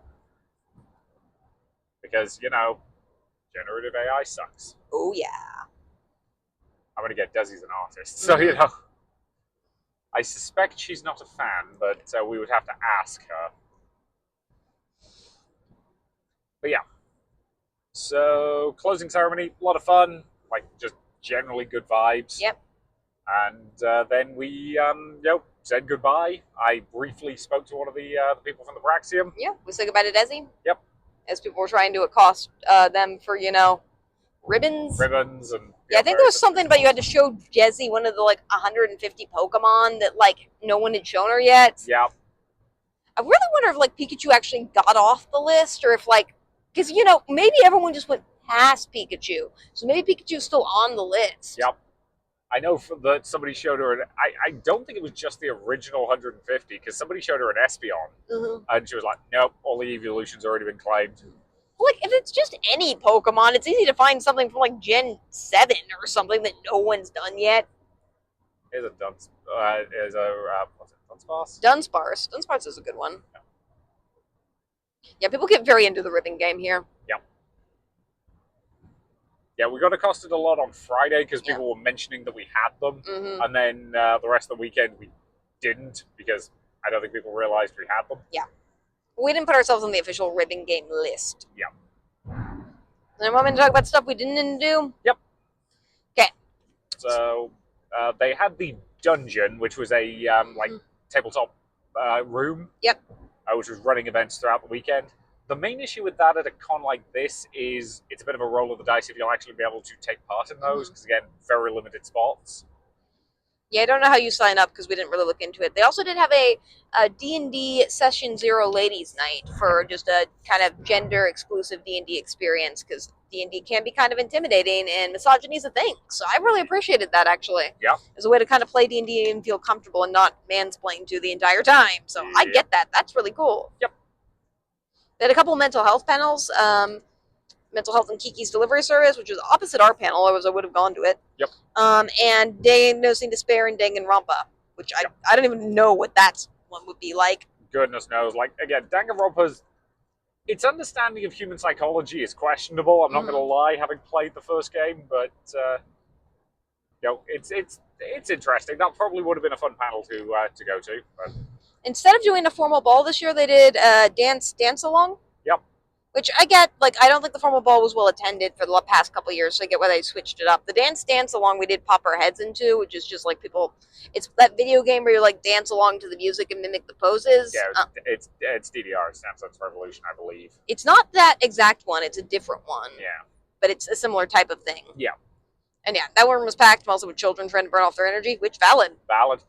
They had Vampire the Masquerade here with Causey by Night, which is an entirely Vampire the Masquerade like LARP thing you could have just done in the evenings, both Friday and Saturday night. Which we've done Vampire LARP before at a convention. It ended up being not a great experience. Yeah. Because at that one, we're pretty sure that was an established LARP group who basically just wanted a bunch of NPCs, so they put it on the listed origins. Yeah. Here it might be different. Yeah. And like I did see a part where you could create a character before it started a little bit and go into more details and just be like a new vampire. Yep. Yeah, because at that one I did not realize at the time because I didn't know enough about Vampire the Masquerade lore. The backstory I gave my character, improvising it on the spot, would actually have made them an elder vampire, probably the most dangerous thing in that room. But I was playing them as a drunken idiot. Yep. Because I forget that if you're older than like 300 or 400 years old in Vampire the Masquerade, you are scary powerful. Yeah. LARP in general is something for me that like it's one of those like barriers we haven't quite crossed yet in terms of my ability to feel comfortable. Part of the problem with it, I think, is that LARP just means so many different things, and some of them are just things I don't want to do. Like, I just don't want to have combat in the woods. I just don't. I don't care. I don't want to hit something with a stick.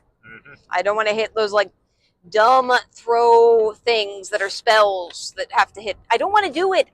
That sounds lame to me. I get that it's fun for other people. It's not fun for me. Again, I've only engaged in LARP combat once. That was against the LARP Society at the university.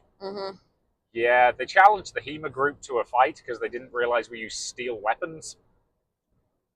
Ended about as well as you think it would. That sounded like a not very humble brag. Oh, no. That was a case of one LARP sword got broken and they immediately realized we used steel weapons and we all stopped. That's fair. They had a bunch of gaming tournaments this weekend. I also do really like this. We don't tend to participate in gaming tournaments because they take a long time, but I do appreciate that they have a variety of gaming tournaments. Like, they have your standard Smash Brothers singles tournament that actually requires like skill and people train for it. But they also just have a bunch of silly tournaments that kind of anyone can win, which I like a lot. You mean like the Hungry Hippos tournament? Yes, that's great. They also have a Mario Kart tournament, which does require some skills, but there's a lot of catch-up mechanics. Yeah. They had a Switch and Sketch, which is, I think you play Switch and Sketch stuff. I don't really know. Pop culture painting class. Pokemon TGD tournament. Yep. Star Wars Unlimited tournament. Yep. Pinball tournament. They had a bunch of pinball machines in the back. Yeah. I think they had a Lorcana tournament as well. Like, they had a lot of the trading card games, represented, which is good. Karaoke party, Galactic Rave, which is just a dance party. Yep. And yeah, I really like how this con also just rides the line between being very geeky, but also geeky in a way that's just accessible for everyone. Yeah. It doesn't feel even slightly exclusionary. And sometimes if you're at a geeky event, it can feel a little exclusionary. This never has, at all. Like, I like that I can get the references and participate in everything, and I don't have to be like a fan of this very, very niche thing to be able to do it. Yeah. Like, it does do a very good job, I think, of being a pop culture convention. Oh, they also had a very interesting event that we didn't go to because it was opposite Screen Games called Eat Your Anime Sweet and Savory Sandos, which I think was an actual cooking class, which it's awesome that they're in a venue that lets them just do that. Yeah. And I think it was free. I believe so. I'm not 100% sure. For a cooking class is pretty awesome given that they have to bring in supplies. Yep. Yeah, based on the comments at opening, the person had been baking stuff since like 6 a.m. that day to have enough stuff ready for that. So. Yeah, like that person must have put in a ton of work. So good for them. So, top favorite con moments? Top favorite con moments. Do you want to go first? I mean, you know what I'm gonna pick. Danganronpa. Obvious. Particularly this one, I really liked that like we were solving the mystery together and we got all the clues by working together, which was very fun. Yeah, it was. It's always a blast. And yeah, we could spend like 20 more minutes talking about how much we love this panel, but we're only like 30 minutes from home. And I didn't intend this on actually being a 3-hour episode. Like I get why Disney can't do this, but I kind of wish they would just make their panels into video games so you could just play them like later. Like I get because it's a copyright issue, you can't do that even for free. But if you could do that, I would love it. Yeah. Because I want to play the ones before like we started going. Yeah. But yeah, so I completely agree with you. I'm gonna go with the moment that little girl saw you. Why do you pick moments when kids like me? Why don't I get to pick those moments? It's tough. It's adorable, and I love those moments. That was extraordinarily cute, Yeah. and I like being that thing for kids. Yeah. And the moment when you realize that you had the same cheap wands off Amazon, except hers was blue and yours is silver. We tapped our wands together. Yeah. It was cute. It was very cute. My heart was in a puddle somewhere in my left shoe. I'm actually gonna pick our panel that we did. That's fair. Like I know it was not the biggest audience or whatever, but the fact that they were so excited to have us on the books was really great. It was. I'm probably going to say the Disney sing-along panel because it's just fun singing Disney songs in a room full of other people who are also singing Disney songs. I'm going to pick the exact moment we entered the vendors hall for the first time and Desi's sister screamed "They're here" at the top of her lungs at us. Yeah. And just how welcome I felt. Yeah, that was great. And you're not just going to go love game? I mean, I could do. That is... yeah. Yeah, I think it's probably the moment the audience all at the Love Game realised that mother and son were going to be on either side of the panel. That was hilarious. So yeah, I think you're right. I think it does have to be that. I was contemplating a couple of other things, but no, that's yeah. And for reference, our top 3 con moments are not in any sort of order, and they're not even necessarily our actual top 3 moments of the con. This was a good con. It was. It gives me the warm and fuzzies. Yeah. I'm gonna have bad con drop tomorrow. Yeah, sorry about that. It's fine. Con drop, if you're not familiar, is basically that. It's that feeling you get on Monday morning when you have to go back to work after a good con. Yeah, and the general tip for this is to plan another convention. It's just you're supposed to do that 3 or 4 months out, not next week. Yep. Which is happening. Yeah. We're back in con season, baby. Yep. Buckle up. I'm buckled. Are you? I mean, you literally I'm are. Required yes. Today. We always wear our seatbelts for the record. Not morons. Plus, the car screams at us if we don't. Yeah, we got one of those BP cars. It screamed at me that time I had to put a microwave on it because I was transporting it and it just seemed easier to transport in the front seat. And it was just mad at me the entire time. And I'm just like, it's a microwave. Yep. It doesn't need to be strapped in. Strapping it in, I don't think it's going to help it really in any way, shape, or form. But yeah. By the way, if hypothetically you have bad digestive issues and you break your previous microwave because of it short circuits the socket in your hotel room and you need to get it to your old hotel room and you weigh 100 pounds and have no upper body strength, bring your suitcase back down in a rollaway bag, put the thing in the rollaway suitcase, then bring it upstairs. Excellent tip, honey. It's highly specific. Yep. Very highly specific. So yeah. Fun times. Well, you don't understand because as somebody who needs a microwave to cook in very bizarre situations a lot of the time because of your digestive issues, how many times I've had to carry microwaves into buildings when I've had a rollaway bag before I thought of that was way too long, and I'm still kind of mad at myself that it took me years to realize that was a hack I could use. Yeah, valid. Again, that was when you were going to that philosophy conference for 5 days. Yeah, that was not a fun. I should review that on the podcast. No. Okay. So that was Causeacon 2026. Yes. We've got the warm fuzzies. We do. I love this kind of bits. And now for our unscientific ranking system. Yep. Would we go back? Would we go back? Yes. Yeah. As we've said before, our ranking system is very specific to us because it factors in a lot of things.